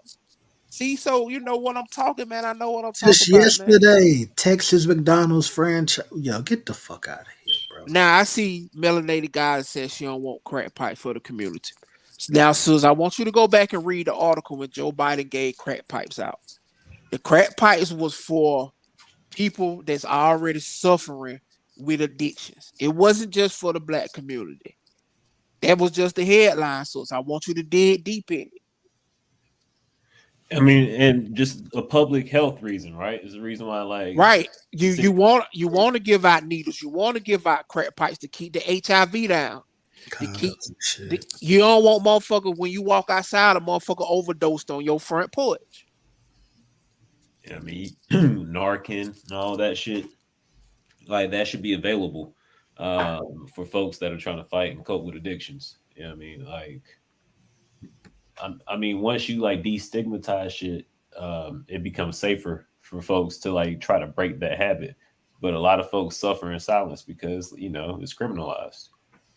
And even going back to like a earlier point that you were making, Ogun, about just the exploitation, right? I think like as a community, we need to go back and like read Dr. King's like the thinking and the thoughts behind the Poor People's Campaign, right? Like that's separate from like actually fucking with and rocking with Reverend Barber. You know what I mean? And the actual Poor People's Campaign that's going now that, he got the blessing from the family to continue. But like read what Dr. King was thinking and was talking about and with the Poor People's Campaign. Like his last sermon before he died, right? Before he was murdered. The last sermon that he and Vincent Harding had worked on was titled "Why America Die and Go to Hell." And he was talking about the economic exploitation of folks in that one. Yeah. Not for nothing. I think that could be added in somebody in our reparation case collectively, man. Like this shit. Mm-hmm. I don't want to bring up another sidebar topic or nothing. I guess but man, listen, bro. This shit right here crazy, man. The people, man, that's crazy. From Florida all the way up to Jersey and New York and shit. But so I hear what you're saying, so. But down here in Atlanta and Georgia, niggas still smoking crack. I don't know where you at. Crack. Motherfucker don't shoot dope. Motherfucker smoke crack here. Crack still moving around this part. Yeah. Crack is booming in the South. Now, I'm glad you brought up reparations, right? Can somebody pull up? Because I'm on my phone. I'm actually going to jump on from my laptop in a second. Yeah, but can somebody pull up HR 4321? HR 4321.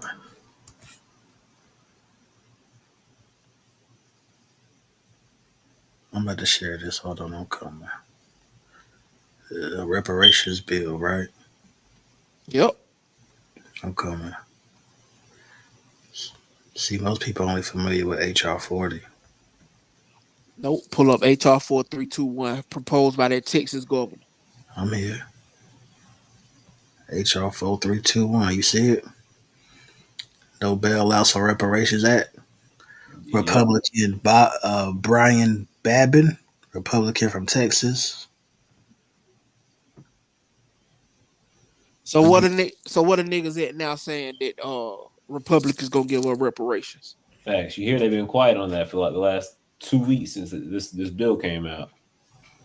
So now this bill saying any city, any local government, any entity, let's just give a synopsis. If you got a middle school, right, and this middle school was on a plantation, and the county was like, "Oh fuck, we gonna give reparations to the people who served here or whatever." Like that county ain't getting federal funds, right? Like is that type of shit. No federal funds. That's an extreme example. So like another example would be like say, Asheville, North Carolina, perfect example, right? Asheville, North Carolina has been doing the test where they've been giving like the controlled like reparations to like I guess a certain amount of the population or whatever to see how if it's feasible, right? So just by doing that test pilot, like this pilot case here, just doing the test, right? Not even like really accomplishing it, but just testing it. It would strip the funding from Asheboro, North Carolina. Right. Right. So if that passed, any federal fund that Asheville, North Carolina getting, it's a route for them. Just and I mean this leads us to like we got to have a conversation as a family too, as a people about the conversation. The conversation has to be about like ranked choice voting and star voting. Right. Like I think we need to like push ourselves as a community to educate ourselves on other ways of voting. It doesn't have to be this two-party like binary. Right, Monte. So that's why I'm not on here. So if Sus on here thinking I'm here advocating for the Democratic Party. I'm not advocating for no motherfucking party. Let's hold on. Let's get that situated. But what I'm saying is, I'm talking about tangible policies in different ways, like Monte said, of us voting for our community. Y'all, you ever heard of ranked choice voting or star voting? No, I never heard of it. So pretty much the concept, and they have it in a few cities and a few states, right? North Carolina got a few places, like Cary has it, where on the ballot, instead of picking one candidate or the other, what they call first to the poll races, right? First to the particular poll. Instead of doing it that way, you'll have say like 2, 3, or 4, or however many candidates run. If it's third parties they run, you number. Say if it's 5 people that's run, you number the person that you like the most. You give them a 5. You give them 5 stars. The person that you like the second most. That's it. They did that in Alaska, right? Yeah. Okay. I know when you break it down, I know what you talk about. I just didn't know the name of it. Okay. Yep. I'm very familiar with that. Basically giving niggas ratings, Amazon rating vote type shit. But the way it's done is it eliminates the possibility of a wasted vote, right? Because it again, like if the person that you voted for number 1 doesn't have enough votes to cross that threshold, then the second person that you voted with, or if that person has it, right? So like it's done in a way that one, it can offset gerrymandering, and the suppression that we got. Like we just creatively need to come together as a community and find like what the fuck we need to advocate, and like shit bigger than reparations. Right. Hold on. Somebody behind in the back chat too, Doge. Oh, so back there, yeah. So hold on, let me say that right, bro. Right. So like with you, Monte, okay, so let me critique the Democratic Party. They still didn't pass the George Floyd policing bill. Mm-hmm. They still didn't motherfucking pass the Voter Rights Act. Mm-hmm. And the countless other shit. I ain't fucking with them niggas, man. So somebody asked me, they say, bro, who you vote for? I said, nigga, Cornel West got my vote, bro. Yeah, I mean, especially when it comes to president. Right. I mean, you in a state though, in Georgia, where like you're one of those folks that got to vote, your actual conscience. Yes, bro. Yes. You know what I mean? Because they'll do some shit like throw some candidates up that both of them be dog shit. Right. Right. I ain't in California. I ain't in California somewhere where that shit don't really count. Yeah. You know what I mean? So like you gotta hold your nose and pick Biden. You know what I mean? Like because it's like you in Georgia and the rules there, it's like ain't no third party candidates running this bitch. You know what I mean? Right. Simply plain. Automatic runoff between the top 2. That's the rules of Georgia. By party, that's it. What up, Mel? How you living, sir? Peace. I wasn't trying to start no stuff with you, Ogun. You know you my bro. Wasn't trying to start no mess with you in the chat. I don't know, like no, the majority of I ain't sensitive, so no, I promise I ain't taking that way. Hell no. No, that's your feelings. And you got legitimate feelings. Yeah. When the politics start to come up, because I mean, I am probably like the majority of Black America that don't know really much about politics. So like I'm always in awe when I start to hear, brothers and sisters like really, start listing out all these names of people and different positions that they hold and different thoughts of talking points that they stand behind. And I'm like, wow, you guys are really invested in this stuff. I'm like at the baby steps of learning this stuff, right? And I will say it's very, very overwhelming, like for someone who's not into politics to like even try to have a stance. Like I feel like I agree and align with certain things that I'm hearing are more liberal things. And then I also feel like I align and agree with things that are very conservative. And when it comes time to like you guys are talking about like voting outside of that, which for me, I don't know anything about that. I don't know like how does that help your chances if, as a whole collective, we're, 13 or 14%. And if that 13 to 14% is divided in different political stances, me voting a different perspective, what is the impact of that? As a person who's not. Damn, she went out. Damn, Yeah, she was building. Damn. Yeah, I guess. Oh, damn. There you go. There you go. There you go. Go in. Go in. Go in. Can you guys hear me? I'm sorry. Yeah, we can hear you. You can hear me? Yeah, you good. Go I'm ahead. sorry. So I was saying, to me, as a person who's not very politically sound, it feels like my impact would be very minimal. So like I'm very interested in hearing, like, if I'm not totally liberal and I'm not totally conservative and I want to choose this third party, like if someone could help me understand how that could be impactful, I don't have a problem doing that. But I feel like the things that matter the most to me are more conservative than liberal. All right. So can I ask you a few questions? Sure.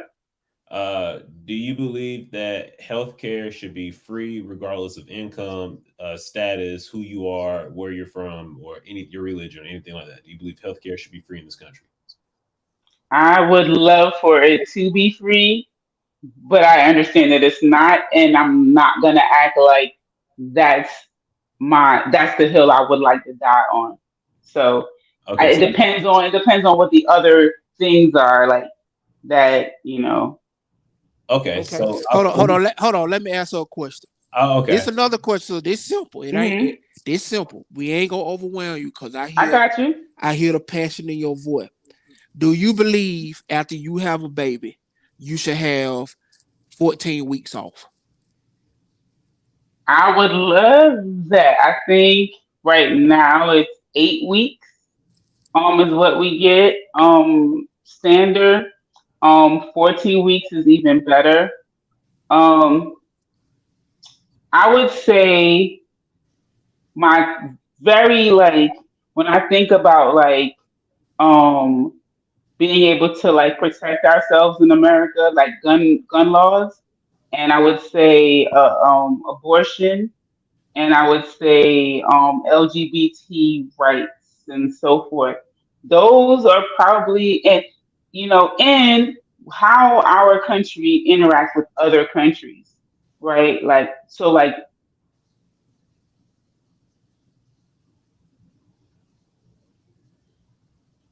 Damn, she went back out. So just in the politics of it, right? And hello. Okay. I don't know if y'all can hear me. Yeah, we can hear you. But go ahead. I hope you guys heard me. I don't want to keep going. This is the trick that the right wing has played on black people is they have made us feel as if the Democrats are coming after our guns and the left is coming after our guns, and that only people on the right care about Second Amendment rights. When in fact, some of our greatest heroes were on the left, who had guns and toted guns and forced these people like Ronald Reagan in California as the governor to force these anti-gun laws. Right. So like the champions of conservatism and these pro 2A people that worship at the altar of Ronald Reagan, absolutely silent when it came to disarming black folks.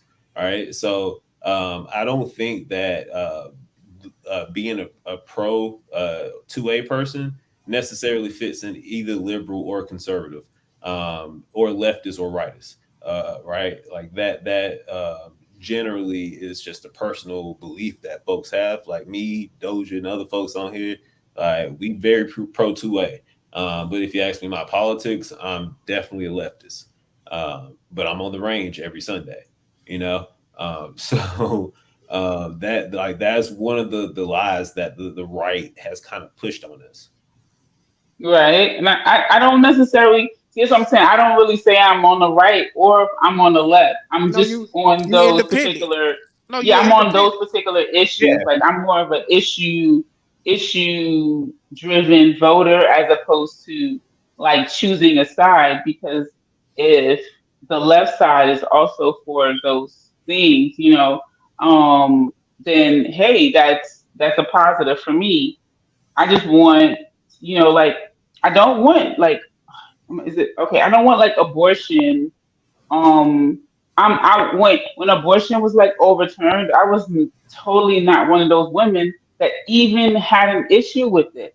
Like, I don't feel like it's men taking away our rights. I don't feel like, I feel like it's as Black people, us returning back to our natural way of being, right? And I don't think that, abhorring motherhood is something that's natural to African women. You know what I'm saying? So, like, to me, I feel like it put more focus on emphasizing the family values. And so, like, for me, it wasn't a big issue. And I know, like, on the left, like, it was like, oh my God, it was like, World War III. You know what I'm saying? Like, it was a big issue. So let me go back. So let me build with you. So, Yeah, go ahead, bro. So when it comes to the abortion, right? Me being a man, right? I always say, I don't get on these panels that talk about it because I ain't no woman. But for me, my issue was with the abortion in these states is they saying how these molested kids can't have abortions. So I don't think a 10-year-old should have a baby if she was molested by a monster. We know what a baby do coming out of full grown woman developed body. That's just, like I say, that's just my opinion. It's just my feelings. Do I got daughters? I got daughters. You get No, what I'm saying? I guess see, and those are the nuances like of it that I would have to agree. Like if someone under the case of molestation or something like that, right. So let's or rape. So right. I feel like if I was raped, right. I was raped, I would just travel to a state like New York and go get my abortion though. Right. So Like, you know what I'm saying? Like, so in these states, because I'm also for these communities to be able to define the values of their communities. Why? Because I want to develop my own community and develop the values of my community. So if abortion is not allowable in my community, then the young women who seek abortion, they're going to have to go outside of my community in order to get that. I'm cool with the government saying and allowing my community to define the values of its community. I don't think anything's wrong with that. It's called pro-choice, though. Right, so that's pro-choice, right? So what I'm saying, so that's the end, right, that's the opposite of what happened with the case. What these religious zealots doing? The religious zealots is saying, no, I don't give a fuck if it's a 9-year-old that got raped, molested, no abortions at all. Hold on, Ogun, but it's even deeper than that, right? But still states get to know. They said no, but still states get to decide because you can still get an abortion in the United States of America. Yes. I'm talking about certain states, right? Right. So the state will have to decide. So if you seek an abortion, right, you have a certain amount of weeks, you need to cop a plane ticket and it can be done. So to me, that's a compromise. Some people might not see it as a compromise, but to me, it is a compromise because you can still get the abortion that you seek. You just can't get it here. Hold on, wait. That's fair. They pass a law. They trying to pass laws so where you can't go to another state. Hold on, bro. Do you know what the week amount is in South Carolina? What they just passed? You said what now? I'm sorry. Did I know what? You know what the law is now? The ban on past weeks, like the number of weeks that you have to get an abortion within in South Carolina. What if 6 weeks like Georgia, right? Weeks? Four. Oh, they went. Oh, yeah, they went. Damn. Sometimes you just be finding out. That's crazy right there. Sometimes you just find out that 4 weeks. I mean, but that's the compromise, right? That's not really a compromise. but I'm sure in New York that shit is like 9 months. So she's good. Whoever shorty is, you know what I'm saying? For real. Don't nobody need to be aborted no child in fucking 9 months. Yeah, now you're it's crazy. I'm just saying. I don't even know.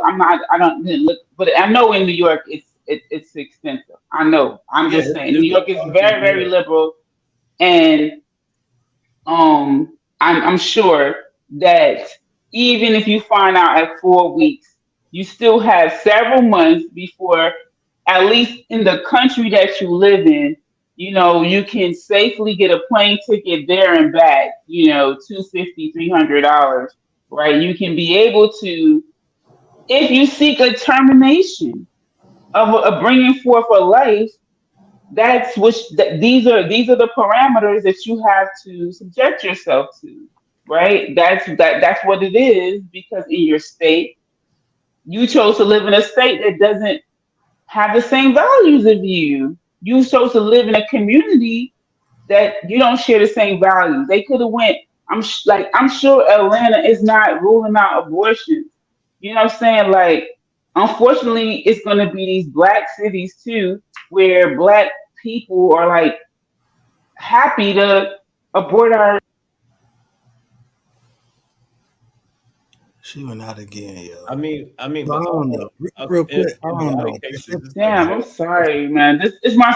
As soon as my screen times out, like it's like StreamYard don't it doesn't keep the audio. That's weird. Like, I have to keep touching my screen just to be on here. This is dumb. What do you? I'm feel sorry, about you guys. The medical necessity, like abortions in cases of medical necessity, you know. A medical necessity, yeah, but I mean the majority, like, see what I'm saying? Like, I will say on record, I support abortion in case of medical necessity.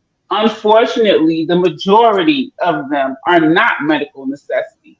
They are like getting Botox. It is like getting, you know, putting on lashes, getting your eyebrows done. This is just a regular for aesthetic decision that is being made. And I am not in support of the women of my community continuing that poor decision making. I'm not in support of that. I'm just sorry. Like, all right, we got to do better. The flip side, right? Mhm. When you have laws that say no abortions unless rape or incest, and that's the only exception. Like a lot of these cases, or in a lot of these states, like I think about the little teen girl in Ohio who had to travel across state borders to get the abortion in Kentucky. And the Ohio police tried to pursue charges against her and her mom, right, for leaving the state to do something that they knew was illegal in their state, right? Like crossing state lines to do something that is illegal in your home state is technically a crime, right? Like knowingly going to do that. So what it's going to lead to is what we've seen historically, right? Like if people can't get access to abortions in the safe and legal procedure, like way, people are going to take matters into their own hands, which leads to a lot of dangerous shit that's going to happen. And people are going to get hurt, right? So I think that the best way that we probably could have handled that, right? For folks in your community that you're around, yeah, like that's a decision that you can make. If like you don't like abortion, don't get one, right? But like for all the cases to say the only two. No, I don't really think I mean this I still don't think that the majority, so the reality is the majority of abortions are not for like teenage girls anymore. Like the data doesn't support that. The majority of abortions are with young adult women who are over the age of 18 till about early 30s. That is the majority of women who are actually getting abortion. People who are actually in relationships are the majority of people getting abortions. So I don't think that my issue around abortions is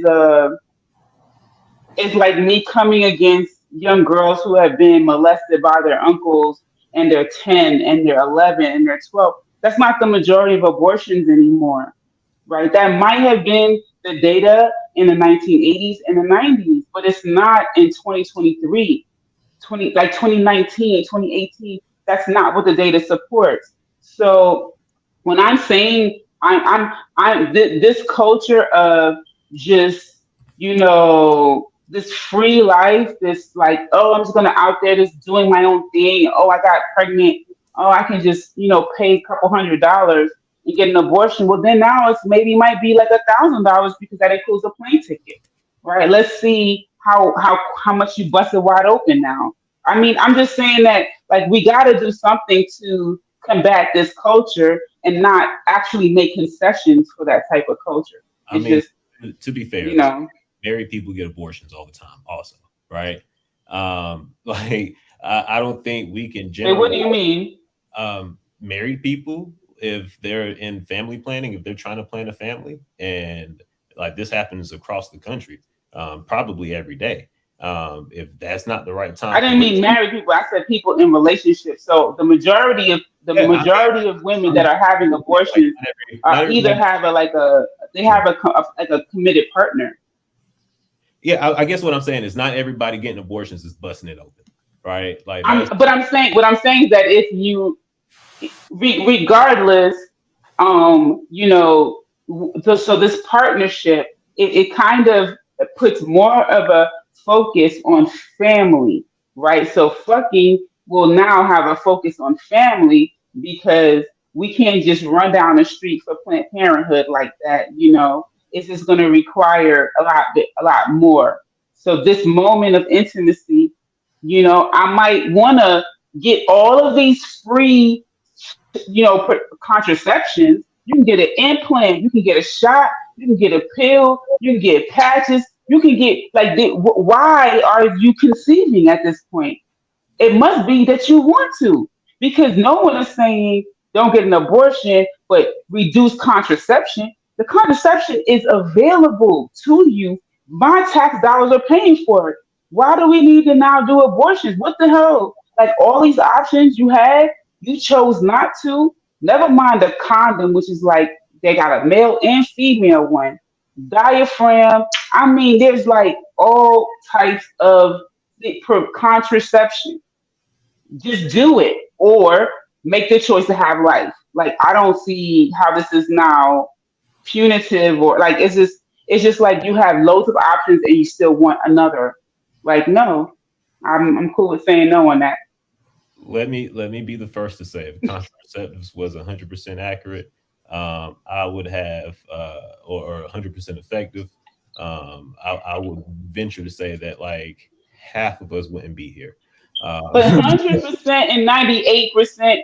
I mean, like it when like most things that we utilize are like 90 to 90, like 90 and up percent effective, and we feel very comfortable with using them. Right? Nothing that we utilize is 100% effective.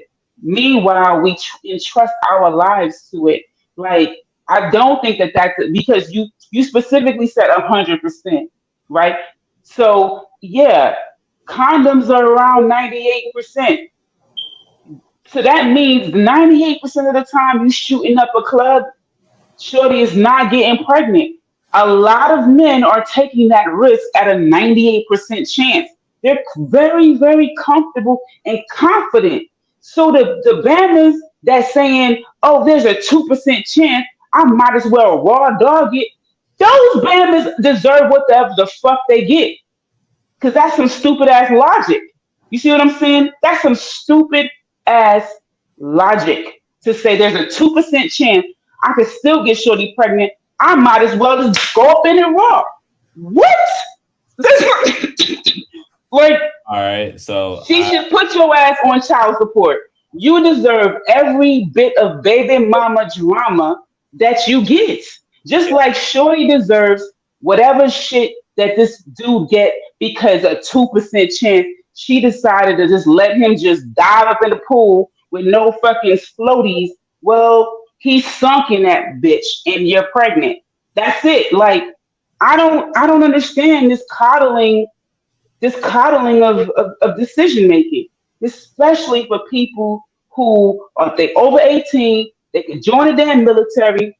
We give them a M16 service rifle. They can vote, decide who's going to lead the country. They can utilize a vehicle. Well, goddamn it, he shot your club up. You was busting around in the room. Some shit got shot up. You got a baby. Yeah, you're a fully functioning adult. Like you made the choice. That's what you do. That's what you did. So, do you believe that the government should be able to fundamentally regulate your choices?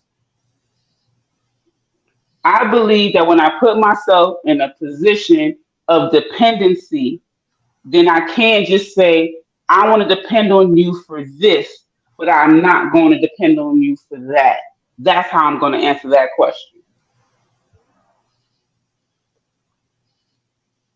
Okay. Yeah, I mean, I just feel like with the exception of that particular point, I wouldn't describe you necessarily as conservative, or I think that you were pretty much in the consensus of normal folks. Yeah, she's independent, bro. She actually is the voter that count. She actually is the people that she actually are the person the politicians should pander to. Yeah, because like you can see my politics. I am. I'm saying if I'm feeding you, right? I'm clothing you. I'm educating you. I'm providing shelter for you. You want to be picky, and I'm like, yo, you putting too many mouths for me to feed. For real, for real. I get to regulate what happened. Why you gave me the power. You're freaking sucking on my blood right now. How I can't tell you with the speed of the blood, or I should be able to regulate everything around you. So if I want to say you can't do this for me, what is it I'm doing for myself? And if I'm not, then I don't get to make the rules. So I'm not going to say like I have an issue with all of the rules for real, but I'm recognizing where our power lies. I don't feel like these people are providing shelter. When we get to like dictate that, like, oh yeah, but I don't need my shelter in this way, and that's what we're doing. This is what we're creating. The people are commenting on the quality of the free shit they get. I'm like, I just, to me, that's, my mind is boggled. Like, you got a critique about the free things that you're getting in life. Wow, must be nice. I mean, I ain't gonna hold. I don't know. Them talking points is borderline. I don't know. Yeah, like that's it's very borderline authoritarian, and that's worrying me there. I mean, it's only when it's only when you encounter that. Like, if I'm talking about stuff I heard, I'm talking about actually hearing it. You see what I'm saying? Like, actually hearing the people complain. It's like I don't know, mate. Like, but for me, it's very uncomfortable. It's very uncomfortable, hearing my clients complain why they can't get more transportation funds, why we can't pay for this and that. Not like, thank you guys for paying for this so I can pay for that. No, like, that's very frustrating. I'm sorry if for you guys, when you hear it, it sounds like I'm aligning with a certain mentality, but I'm a black person who's working. So when I'm looking at another black face and they fucking complaining, you gotta understand that shit hits differently. It hits way differently. Like, you really complain about this free shit? For real? Wow. Hold on, wait. I'm confused though. So if the people are sucking the blood from the government, wouldn't like abortions help stop that? No, I want black people to have black families. I don't want there to be less black people. Maybe you missed that part of what I was saying.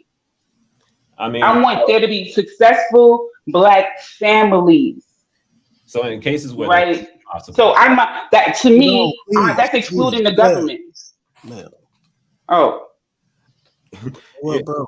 Yeah, so in cases where that's not possible, right? So like I'm from South Carolina, grew up in Laurinburg, North Carolina, right?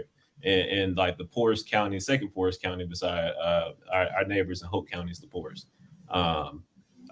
Poorest in North Carolina, right? I know people that I personally like have relationships that when they were younger, they got pregnant, they had an abortion, these folks have been able to go to school, graduate law school. I had no one that's a dentist right now that are able to start a family now, which one of them is actually pregnant currently, right? If they would have been forced to carry these babies to term, the life that they led after the procedure would have been immensely different, right? So like I think like for some people like that, like if that's the decision that you're making, knowing that like you have a future down the road, you know, I'm not a woman, never going. I haven't been in a relationship where we've had an abortion. I just realized that you know, everybody is going to look at it differently. So I genuinely tend to stay on the side of like free choice, all right, and that way everybody can be satisfied, so that you can take the personal responsibility of making that decision, right? Like if personal accountability and decision making is what we aim for, the way to get that is pro-choice. So if you don't want an abortion, you don't get one, right? Like that's accountability, right? Like if you have a baby and you feel like you need to get an abortion, but you don't get that procedure taken care of and you can't take care of that baby, then that's a choice that you made, right? So like accountability is held that way. But when the state comes down and just says like, nah, you can't do this, it's the same way as if the state was to come down and say, nah, no tattoos. Nah, no birth, no plan Bs, no condoms, right? Like it's a slippery slope once you get to the authoritarian side.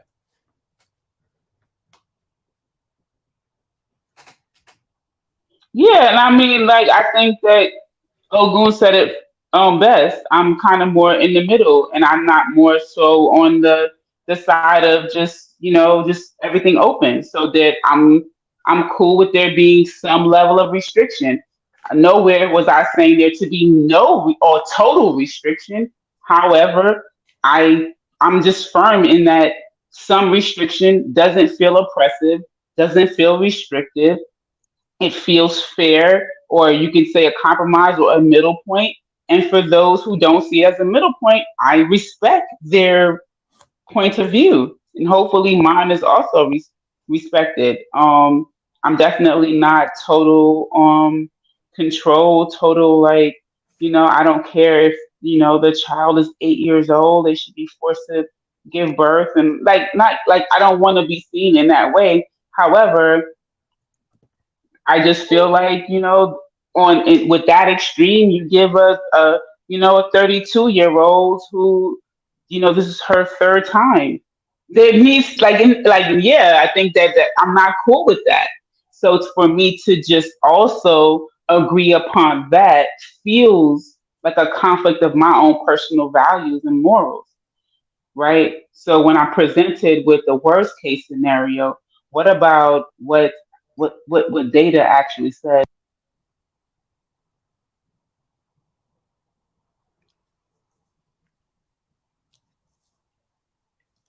So I encourage you to read up on Roe versus Wade and how. Yeah, I watched it, baby. So I encourage you to read up on Roe versus Wade and how Clarence Thomas has put in a proposal to stop contraceptives. So, but what I'm talking about is how it is now, right? So contraceptives, we still have that now, and I'm speaking about the number of like the data around the actual abortions that do occur.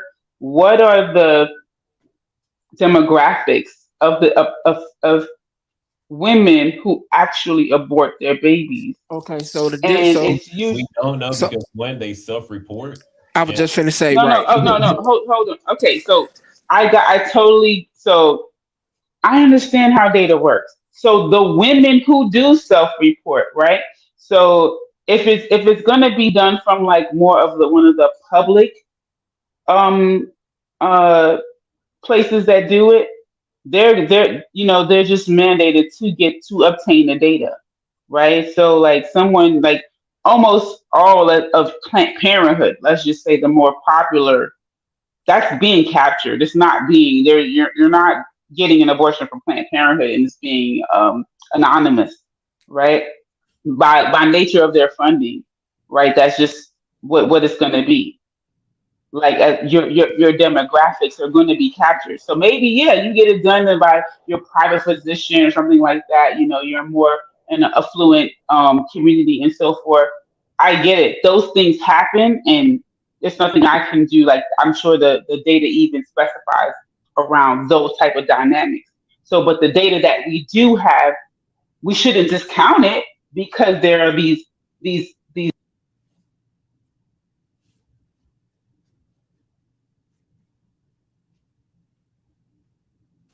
She went out.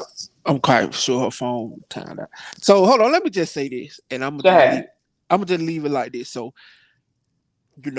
I like I was saying before, I don't, dig too deep because I'm not a woman, and I feel like it should be, you and a couple more women talk about the abortion. But okay, so for me, right, they show that leading. How the fucking driveway with my daughter? Okay, so they show that Black women are leading abortions in the country. So we know more Black women that are on they get Medicaid and stuff, and a lot of the white women have private insurance. So they probably won't, so they don't report a lot of numbers. Where they will say Black women leading in herpes, black women leading in all those old skewed ass numbers. Right, I agree with you with that. Right. So we know it's more white women in this country than Black women. How the hell Black women leading in abortion, right?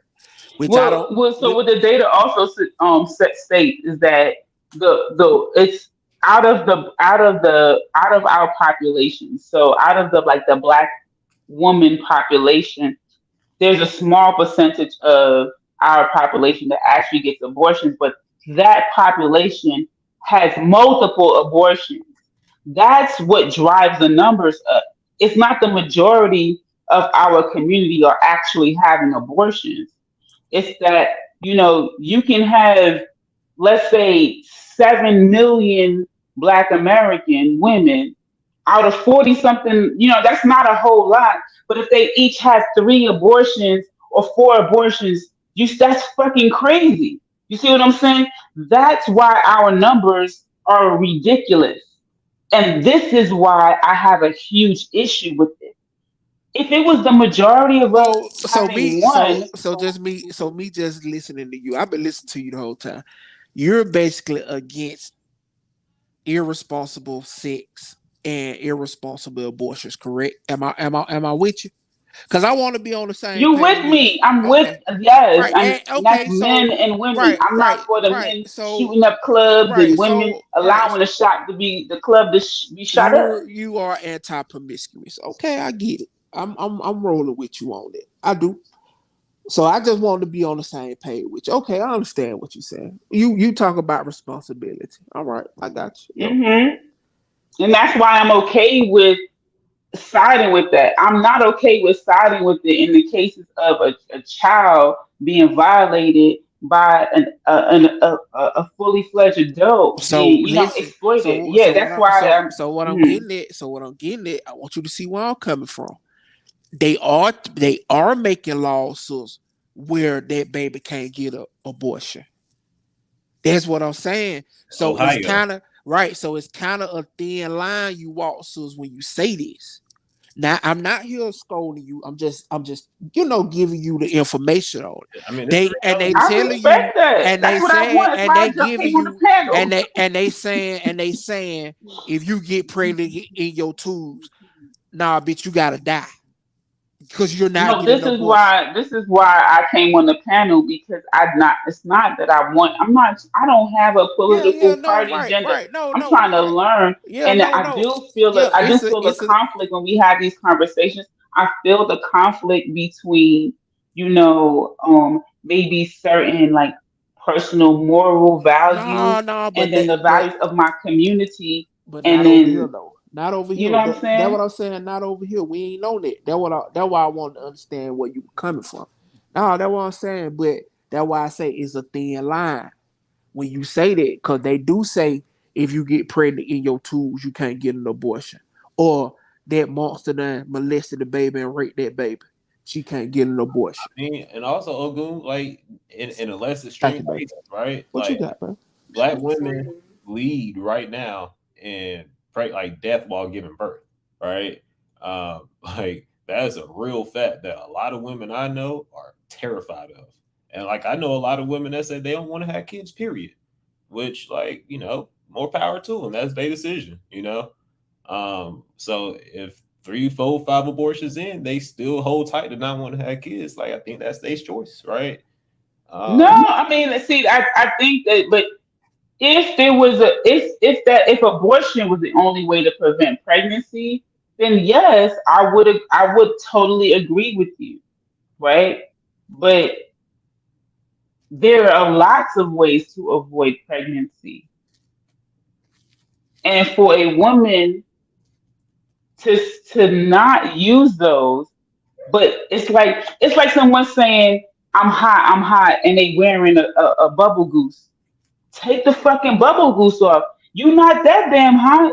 So you can't say I don't want to get pregnant, but I put myself in every situation that highlights the chances of me getting pregnant.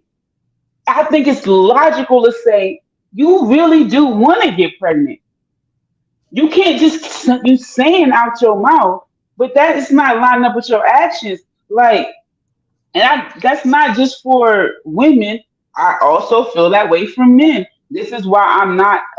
When men talk about child support, I would say, listen, a woman can't make you shoot no fucking club up. Trust me. Okay, well, look, They don't. A woman, like you are in control of your seed. Hold on. No, I want to say, I want to find common ground with you, sir. Okay. I agree with you. I agree. A man is in control of his seed. It's his seed. It's in his body. Right. And you know what I'm saying? A lot of niggas need to be on child support. Let me say that. Mm-hmm. What's that do? Was it Drake? Unless it's a Drake case, like a woman, like you literally wore a condom, right? You put it in the trash. You didn't take it with you. Unless it's a case like that, well, I'll be like, well, damn, your shorty, she exploited, like she did something. And this is a case like that, I would totally support the man in saying, I did my precautions to prevent pregnancy. I did. In that case, I support that. But you literally took a whole Uzi and you just shooting up the clip, bruh, it is what it is. It is what it is. It's what it is. She's pregnant. It's your baby. Hold that. Take that. I'm not. Okay, hold on, sir. Before you get off of here and it get too late, right? I want to build with you, right? So we got your stance on the abortion, right? So how you feel about free college? I mean, free college, like I'm as a taxpayer, I'm gonna pay taxes for that. I'm cool with that. I used to live in the state of Georgia. You feel me? My taxes are a little bit higher. I know we had the Hope Scholarship, baby. We sending black people to college. I'm feeling good. You know what I'm saying? I'm paying it. It was no problem whatsoever. Hope Scholarship, I'm down with it. I rock with it all day, every day. No problem. I agree with you. How do you feel about subsidizing oil companies? Like paying them to drill oil? I don't understand why that would be needed. Like I think as a taxpayer, I need to, especially since recently, and I could be mistaken, that we have oil here in America. So like, I don't understand why that's not being utilized. So like, I need to. You're right. I'm right. Okay, I thought I was maybe, because I'm telling you, I'm really operating from like a novice. I'm the novice. Everybody who don't know shit about politics. If you knew America had oil, you ain't no novice. Let me see if I can find these numbers for you real quick. How much was the oil subsidies for last year? Yeah, no, but I'm a novice because I'm one of those people that like some stuff that I hear on YouTube, I'll be like researching. I'll be like, what the fuck they talking about? I'm gonna look that up. and some stuff I'd be like, yeah, I had heard. You know, you'd be like, I heard it. You only heard that shit on YouTube. Right. I got you. Yeah. So I'm like, I'm literally on like, I heard. So okay, I could be wrong. Go ahead. Last year, we gave the oil companies $1 trillion in bailouts. They were able to make a record $5 trillion in profit.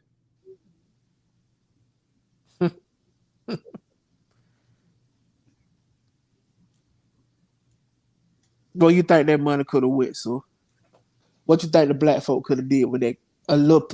What you think black people could have did with 2% of that for our community?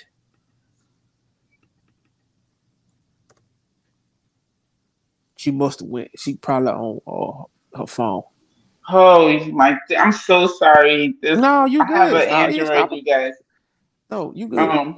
What you think? I don't know. So I was saying, I don't know what percentage of. He said it was 5 trillion. How much did the people contribute? $1 trillion, 1 trillion. We gave them $1 trillion, and they made $5 trillion in profit. Okay, they made $5 trillion in profit. I don't know how much of the 1 trillion came from the black community, right? I really don't, and I'm not trying to say it in a bad way. Like whatever, right? So whatever amount it was, yes, the black community could have benefited from whatever the black community contributed towards that $1 trillion.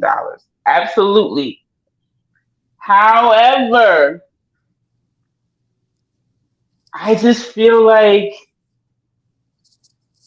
it's totally hypocritical for us as a black community to even complain about what the people that we choose to spend our money with, what they do, because we really don't care in general. So we only care when it's the government, but we don't care when it's like, you know, people who are pedophiles, people who are homosexuals, people who have values that are different than us, people who have enslaved us, like all of these things, people who will say racist things like we support teams and support sporting events and sporting teams. Like when only sometimes we have values around racism, and like that's where my brain goes to, like, oh, now this matters, but it didn't matter when that happened. But now I gotta be on code. Like it's just like nonsense, like bullshit.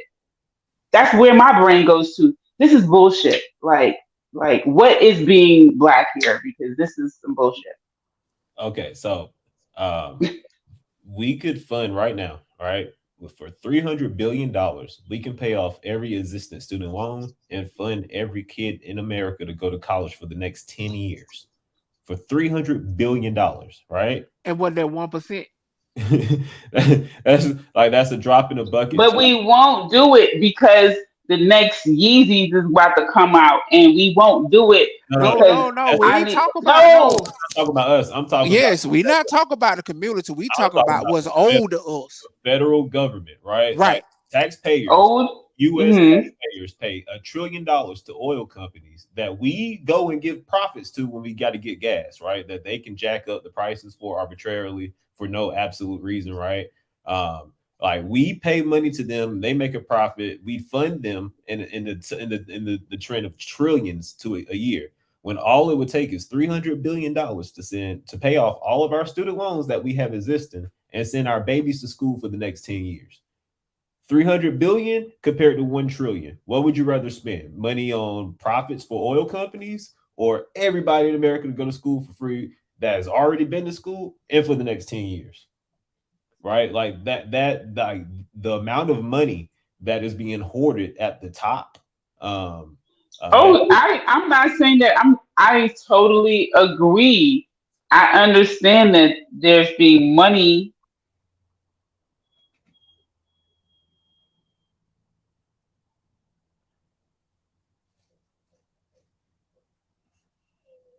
She went out again.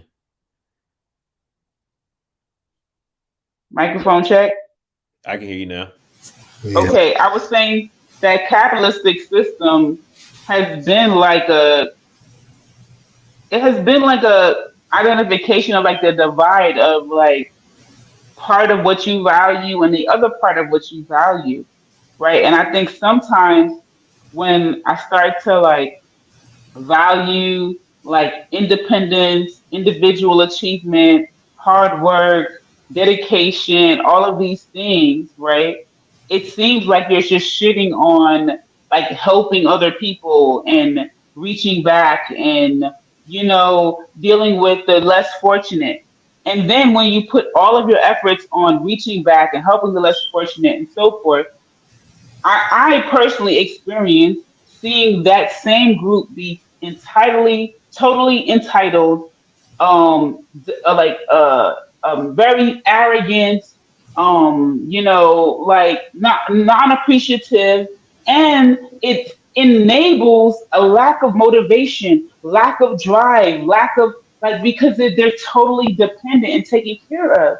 So it gives me this dichotomy. I'm just speaking as a person who is when you want to say middle class, I'm fucking middle class. I'm not affluent, but I'm not like impoverished, and it's it's a struggle, bruh. Like it's a struggle because I work with the impoverished, and it makes me be like to hear the attitudes and to see it on a daily basis of being very ungrateful and very entitled. And I know the work that I'm putting forth as middle class. It's like you got to be yo. Let me get some food. Like yo, so how much? $500 a month in food? Oh my goodness. All right, so to put it in context, right? The $1 trillion that we give to oil companies. Do you know how much money the U.S. federal government spent on K-12 education last year? How much? 771 billion. We gave more money to oil companies to drill oil than we gave the teachers to teach our babies, That's right? why you got these crazy niggas on YouTube. Cause you know, You know what I mean? Keep in mind, right? These oil companies turn around and spend their money with the profits that they're making and fund politicians that put laws in place that are anti and antithetical to our existence, right? These people are the Koch brothers, right? Directly. People, you know, aren't aware of how all this merits, right? So if you're talking to capitalism, and I don't like putting on this hat, but here's the econ major, right? If we're talking about capitalism, what makes good economic sense is to invest in the economic stability of a base of people, right? Statistics show that people that go to college generally tend to make more money and do better over the terms of their lifestyle, right? Over the time of their lifetime. So if you were to like extrapolate that particular fact to like the rest of the country, what would it like? What who do you think it would benefit more? Like, do you think it'd be better for us to give money to like 16 or 18 different families that are corporate shareholders of these folks, these oil companies, or for the 300 something million people in America to be able to better their education? Like, it doesn't necessarily have to be a 4-year school, but a trade school. But I also get your real I think estate. if I learned a little bit in my little economics class that I was required to take, right, for my degree, that if everyone, if you didn't create some level of like exclusionary benefit to obtaining this college degree and it was standard, then the actual value of a college degree would go down and then the requirement would be like the standard would be the advanced degree automatically. So I think like the way in which capitalism is that there has to be a bottom. So if you make the bottom be bachelor's degree, that's literally the bottom, and then everything else is going to move. So right now, That right, is our bottom a- is. Brother, I'm saying, hold on, let me finish. Brother, let me just finish. If our bottom is people who don't have a degree, then that actually puts the people who have a degree at a higher. They're starting off at a higher level, which I would say most people can feel, and that is the standard that we have now. is that at least having an associate's or a bachelor's degree is like the advanced or starting level, and that the people who don't have a degree is the bottom. If you don't have a degree, a certificate, you don't have a certification in something, you're just, I got a high school diploma. That's the non-degree people. You're trying to like merge degree and non-degree people together. I don't think that would be a good thing. Okay, so one, majority of people aren't going to go to college even if you made it for free, right? You still have to get in there. So we're not just allowing everybody to walk into four-year universities, right? I think there is a slew of folks that Dozier can tell you, people are still going to go to the military. There's a slew of people that are going to rather go to barber school, be a cosmetologist.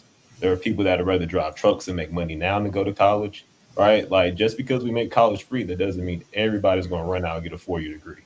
I just think that that right there is a lot of the bullshit that if you learn that in econ, I'm an econ major, let me tell you, like the econ major is super conservative. And that's one of the things that they love to throw, that if you raise minimum wage, then the value of everybody's paycheck is going to go down, right? Like that. How did what you just said change how it is now? That everything you just said is actually how it is now. That a truck driver who's an like over the road truck driver makes the same as a person who went to college for 4 years starting off. Let's say that truck driver is driving for another company. They'll make anywhere between 30 something to about $47,000 their first year. That's going to be around the salary somewhere in America who has a 4-year degree, right? So what you're saying is that's not any different than it already is right now. So what I'm saying is that I don't see anything wrong with the way that it is right now, that we're promoting education. And people have to pay for it. Yeah, I guess you missed one.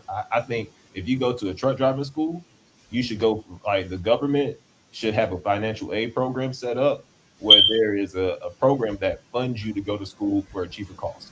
If you go to be a barber, a cosmetologist, I don't care if you go to be a dog catcher, right? Like, if you go and get training in anything, plumber, blacksmith, horseshoer, cobbler, fixing shoes, whatever it is, if you have to spend money to get an advanced training in something, a certificate or something like that, the federal government should provide financial aid the same way they do for university students, the same way they do for community colleges. That's like the argument, and that would only cost a fraction of what we spend on giving oil barons. And you feel like that needs to be federal, because like I think the reason why I do have a certain level where it's hard for me to fully grasp is that I work in a jurisdiction, like I literally was working at an alternative high school that provided barbering and cosmetology for free for people of that community, that's Washington, D.C., right?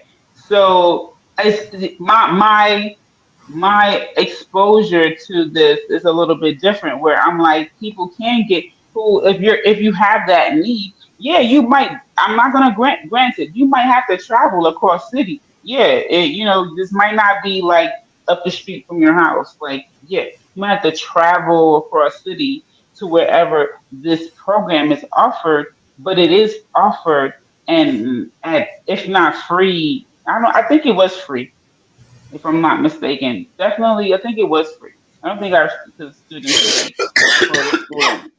So you're coming in for free. Like, I think that would be something that locally people can say, this is what we value, and this is what we would like to see, how we want to use our dollars.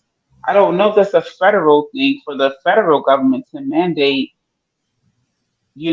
how communities want to, how can we want to identify as what's important for that community. Yeah, that wouldn't be a mandate. The government extending financial aid to folks wouldn't be a mandate.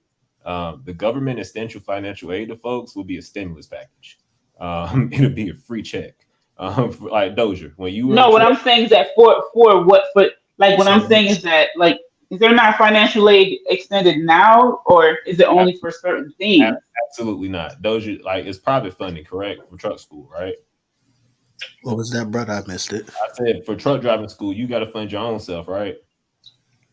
No.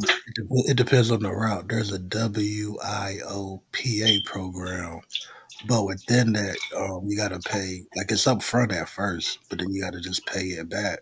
Got to sign a contract, shit like that, and then pay it back. I think it's People coming straight from jail, they don't got money to pay for themselves. They get to go to trucking school. The government is definitely paying for things. Like I would say to think that the government is not like the government is paying for things. When they got welfare to work, those are for programs. If you want to go for training, you specify the training. The government will pay for the training. That's like so when people say like, oh, now she took welfare. I can't be in a home. If you're a man in the home and your home is getting section. I mean, I also like want to hold like it might be a difference between states, right? So like for instance, if you say you're in DC, which isn't a state, right? That's a federal territory. Jurisdiction. It's a jurisdiction. I'm not in DC. I'm in the area, but I'm not in DC. But go ahead. Okay. So everything that DC has is either by the city of DC or federal, right? Right. Just like Maryland and Virginia, all of the surrounding areas. So if you're in Virginia, you get your city, if you're in Alexandria or Arlington or Fairfax or whatever county, whatever city you live in, your city has a governance, your county has a governance, and then your state has a governance. Correct. Right? And that would be different than DC. Correct. Right. All right. So in the case of everywhere, for instance, I'll give you a random place, Maxton, North Carolina, right? Maxton is a small town, has about 3 stoplights, roughly about 8,000 people. If the people of Maxton were given free college education to go somewhere to school for 4 years for free, I would say probably about 20% of those folks would take that particular, like to go to a 4-year college, right? Majority of those people in that particular area would try to find ways to like go to a trade school, to go to an agriculture school, to go to one of those schools that they could flip and find a trade and skill that they can make money up front, right? Like here and now. I think for those people that don't want to go to 2-year schools or 4-year schools, the same way we give financial aid to like me, for instance, I got financial aid. I went to college for free. The same way I went to college for 4 years for free. People that want to be a truck driver, they provide a benefit to our society, right?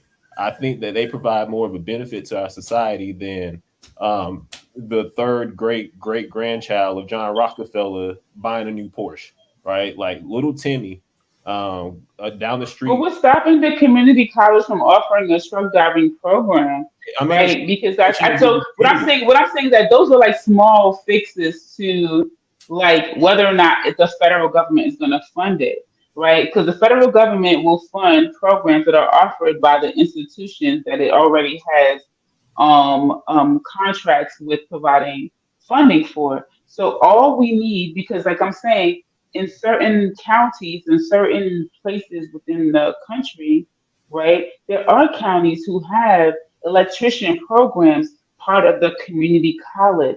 They have carpentry programs. They have welding programs that are part of those community. So what I'm saying is that once you apply for your Pell Grant, right, which is a grant that the federal government funds, it will fund that welding program, that same. So what I'm saying is that it can be like kind of confusing when you're expressing this as if people can't get funding for trade schools when they can, depending on where you are in the country. I would agree with you, depending on, like you literally stated some, and I'm not trying to say like I'm not listening to you. You stated some areas within North Carolina that you cannot, based off of that jurisdiction's the way it's written, and I would agree.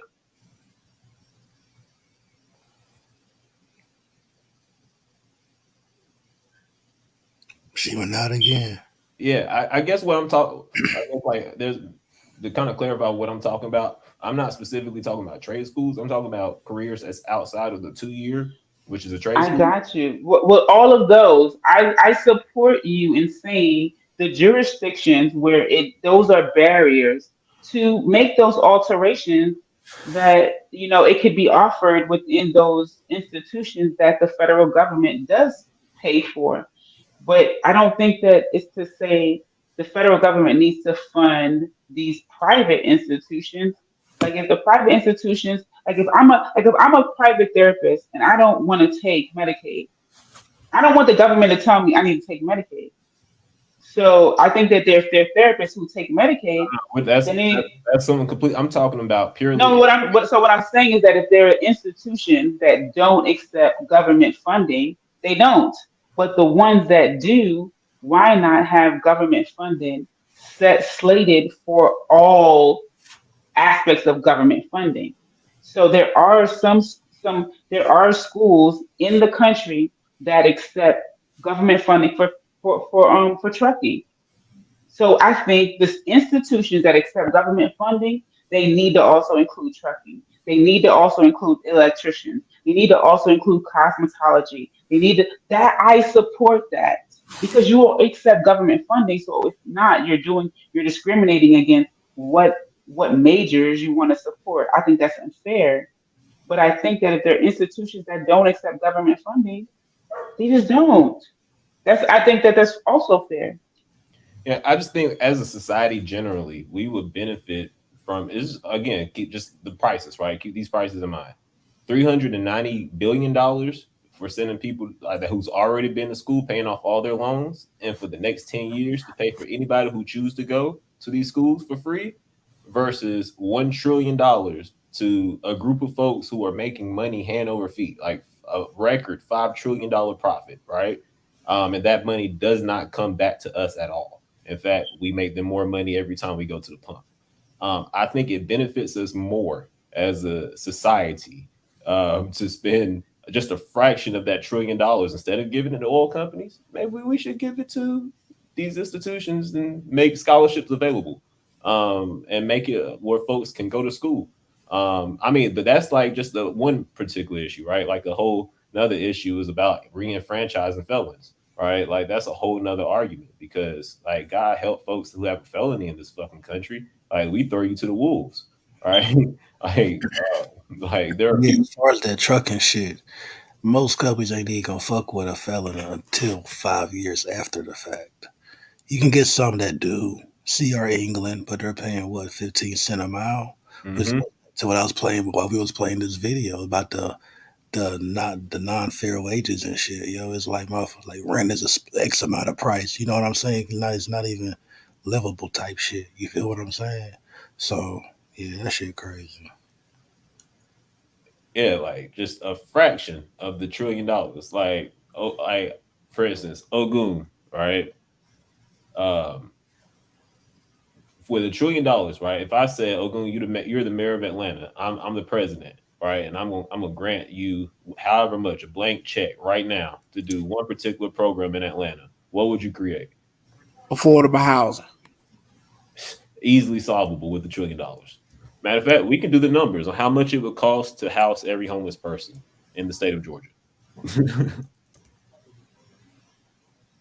I ain't even have to think about it. Affordable housing off the rip. Off the rip, bro. Let me see. To house homeless in Georgia. He just said 70,000 got evicted. 1 bedroom, 1,800. Minimum wage $7.50. So I'm seeing a figure here for $2.8 billion. We could end the homelessness in Georgia. 2.8 billion. I say I'm gonna give you $1 trillion. You got money to play with. And the exact number is 72,600 people in 7 months. Damn. So just $2 billion. We can put all those folks in homes, right? Houses.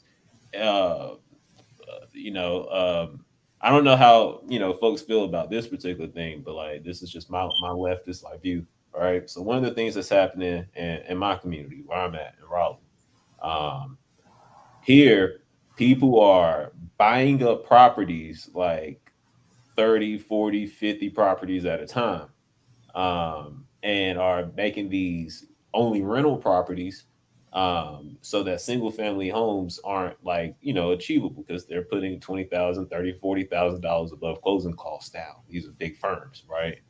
How do y'all feel about capping the amount of like homes, like venture capitalists should be able to like invest in communities?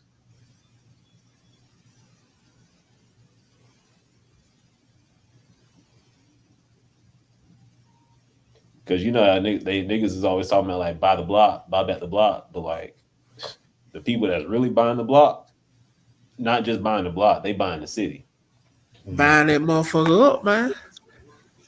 And it's I think it's a slippery slope because it's putting like we always say like support black, but what happens when it's a black person who owns 45 units? Now we're putting a cap on that particular black family or those particular black families, whether it could, let's say it could be 100 black families who own who have the potential to own 60 to 70 properties under their belt, right? And it's putting a cap on that, and so we could have 5,000 black people who own 5 properties each. You see what I'm saying? Like I feel like, to me, I feel like I feel conflicted with that. I feel like what values is that? That doesn't sound like, I feel like on some if we're going to stand for American quote unquote rights and what we stand for, then that's totally against what we stand for. Okay, so there's an interesting perspective, Mel. On the flip side, right? Because you said you advocate for the black family, right? Ogun and Gullah, what's the number one way to build wealth in America? Real estate. Right. So if single black families, or like not just single black families, but if like nuclear family, black family aren't able, middle class people aren't able to buy homes, how are we ever as a community ever going to build wealth? So yeah, I don't care if it's my daddy that owns 70 homes, I would cap that nigga for being able to own all that many homes, and people aren't able to build wealth as a community. Like right, and the majority of the houses and the majority of the realtors that own these houses in the United States are hedge funds.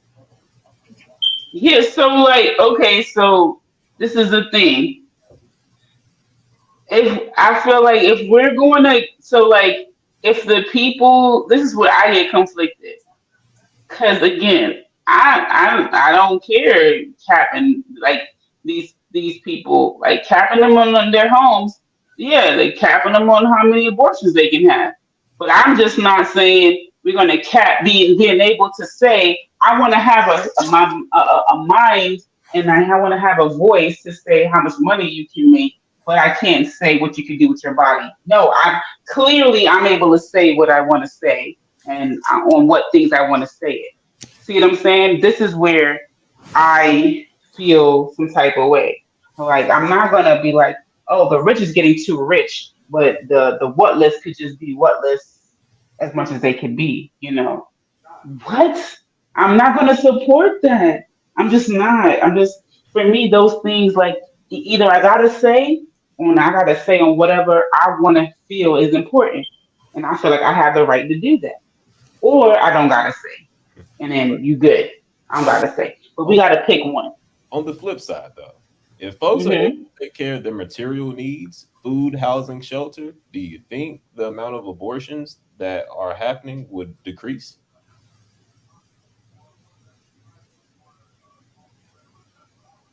Just food for thought. I'm gonna give an example. I just saw this today. Angela Yee, right?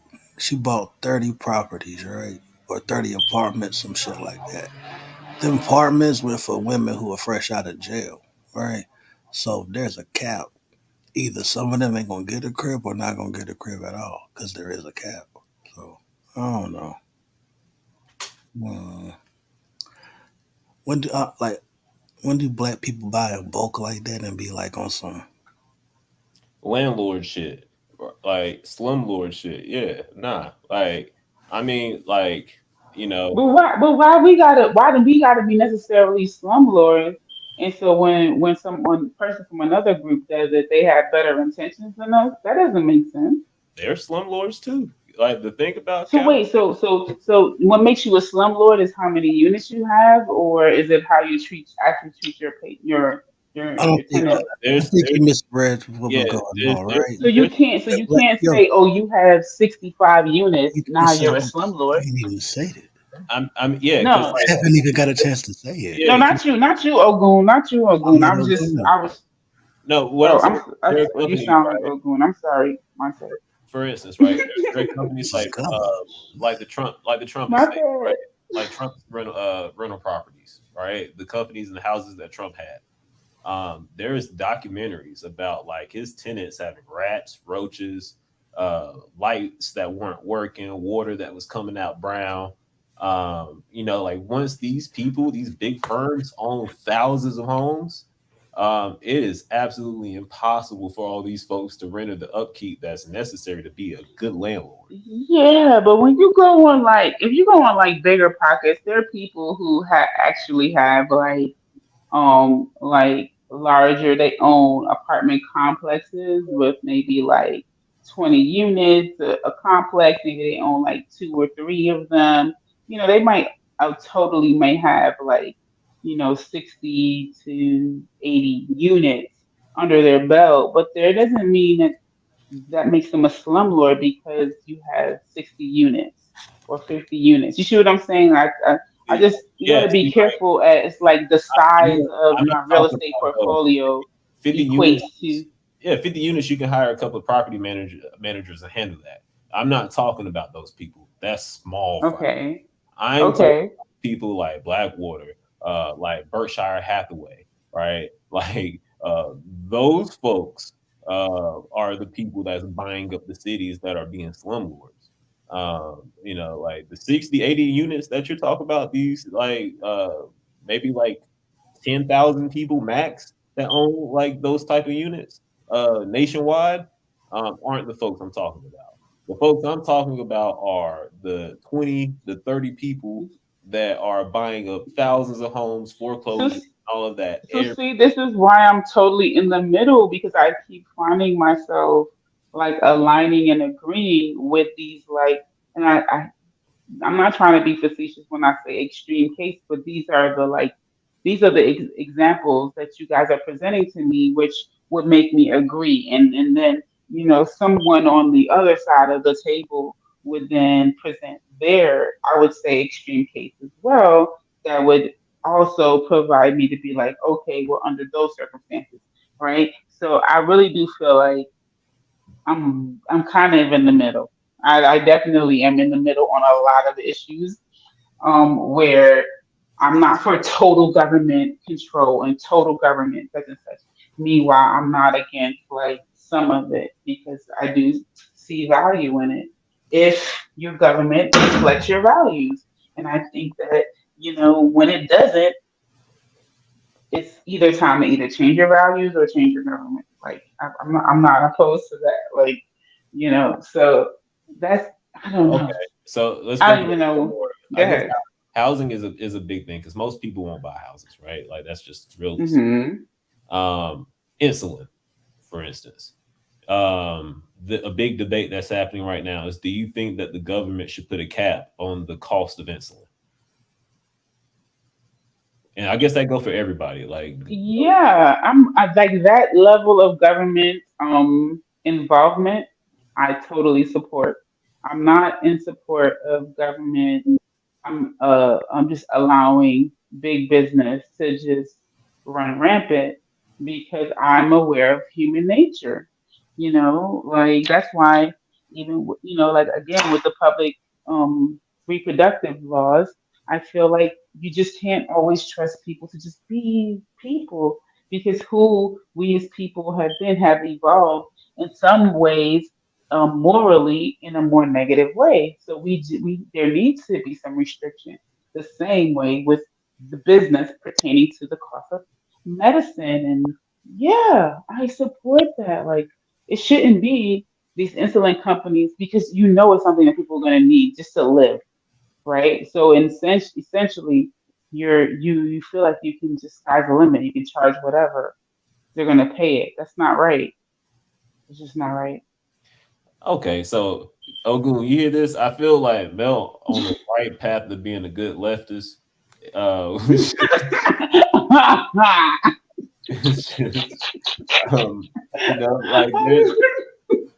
there's just like some things that we in the left there's a spectrum, like, so not everybody agrees, but what it sounds like is you're more leftist than like centrist, which is not like talking about politics or like parties, right? Like that's not Democrat, that's neither Democrat or Republican.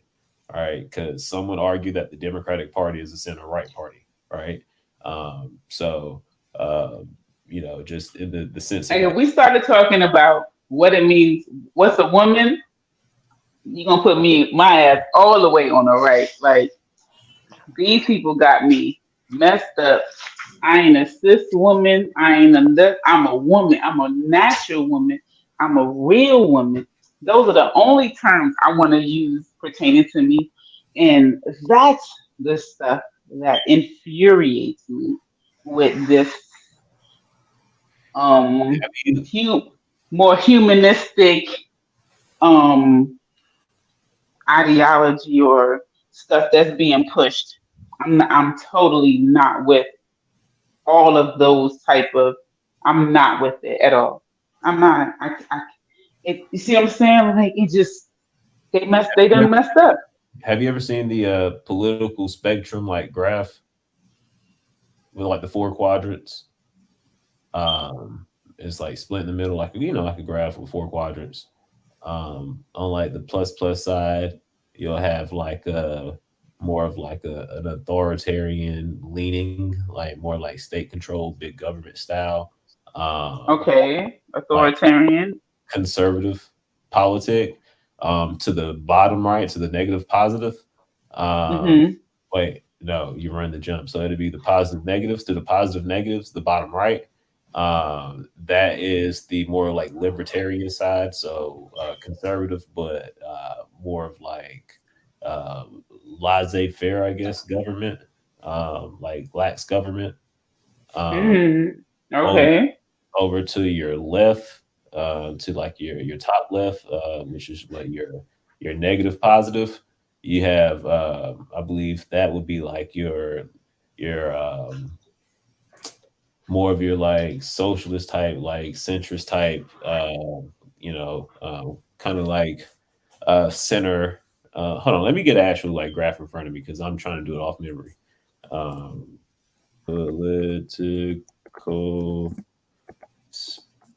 spectrum chart. Okay.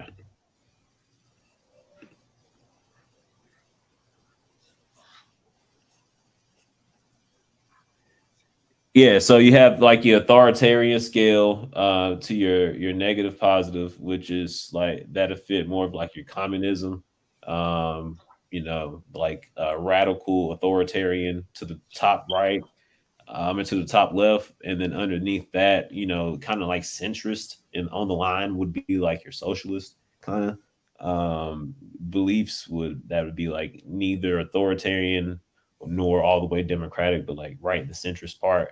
And then to the bottom of that would be like your democratic, like socialist type, like Bernie Sanders, less of the government overreach, but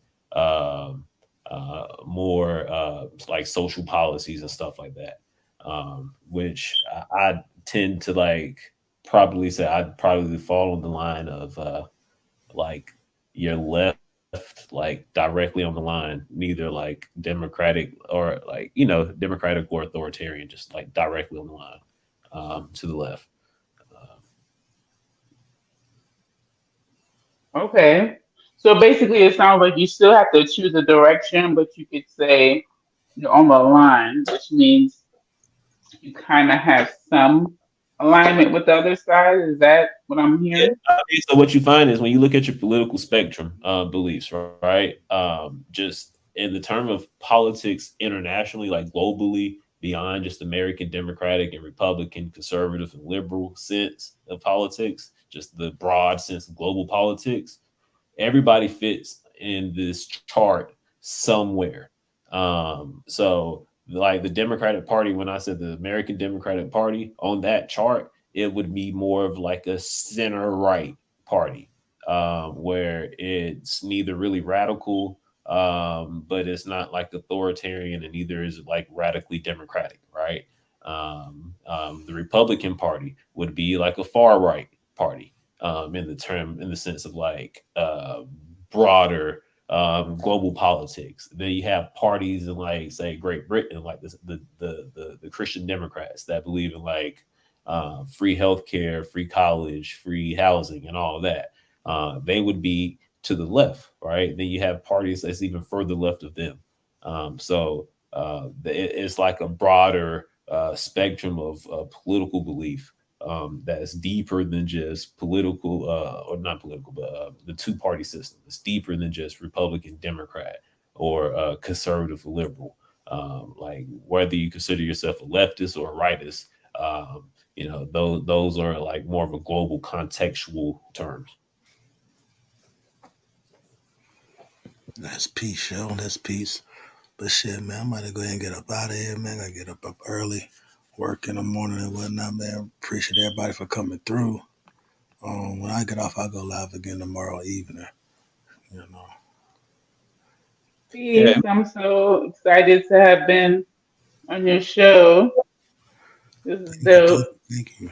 Yeah, I continue. I want you to encourage you, brother, to continue to grow your channel and to have dope panels like this and have conversations like this. I definitely felt welcomed and able to come with questions, and was well received as not being confrontational, but more like seeking understanding. And I just want to encourage you, brother, to continue the good work you're doing. Appreciate that, sis, for sure. Ogun, appreciate you, bro. Already big bro. I don't know what happened. I mean, I've been gone. I've been in the other room. I'm finna tell y'all good night. You finna end the show? Yeah, man. Okay, good night. So thank you Good for night, your voice. I don't know. I've been out the room about 20 minutes. It was good. It was good building with you, man. Yeah, peace be both on with you too, Monte. Yeah, I definitely got some. You gave me some stuff to think about. About my own orientation politically. I feel like I'm right in the middle. So my ears are open to both sides, and yeah, this was helpful. Appreciate you, brother. For sure, already. Peace and black power, everybody. Y'all be cool out there. You know what I mean? And yeah, I'll let y'all day clean in the morning with a poster song. So yeah, Black August too, y'all. Happy Black August. Gullah Geechee, y'all. It's our week right now. Yep. Yeah, one time for the corridor, one time for the culture. Clean quit. Already, man. Already, bro. So yeah, y'all be cool, man. I'll holler at you. Well, shit, not even tomorrow. Today, y'all hit me. Y'all be getting a post from me later on this evening. Damn, I'm tired, man. Peace, y'all.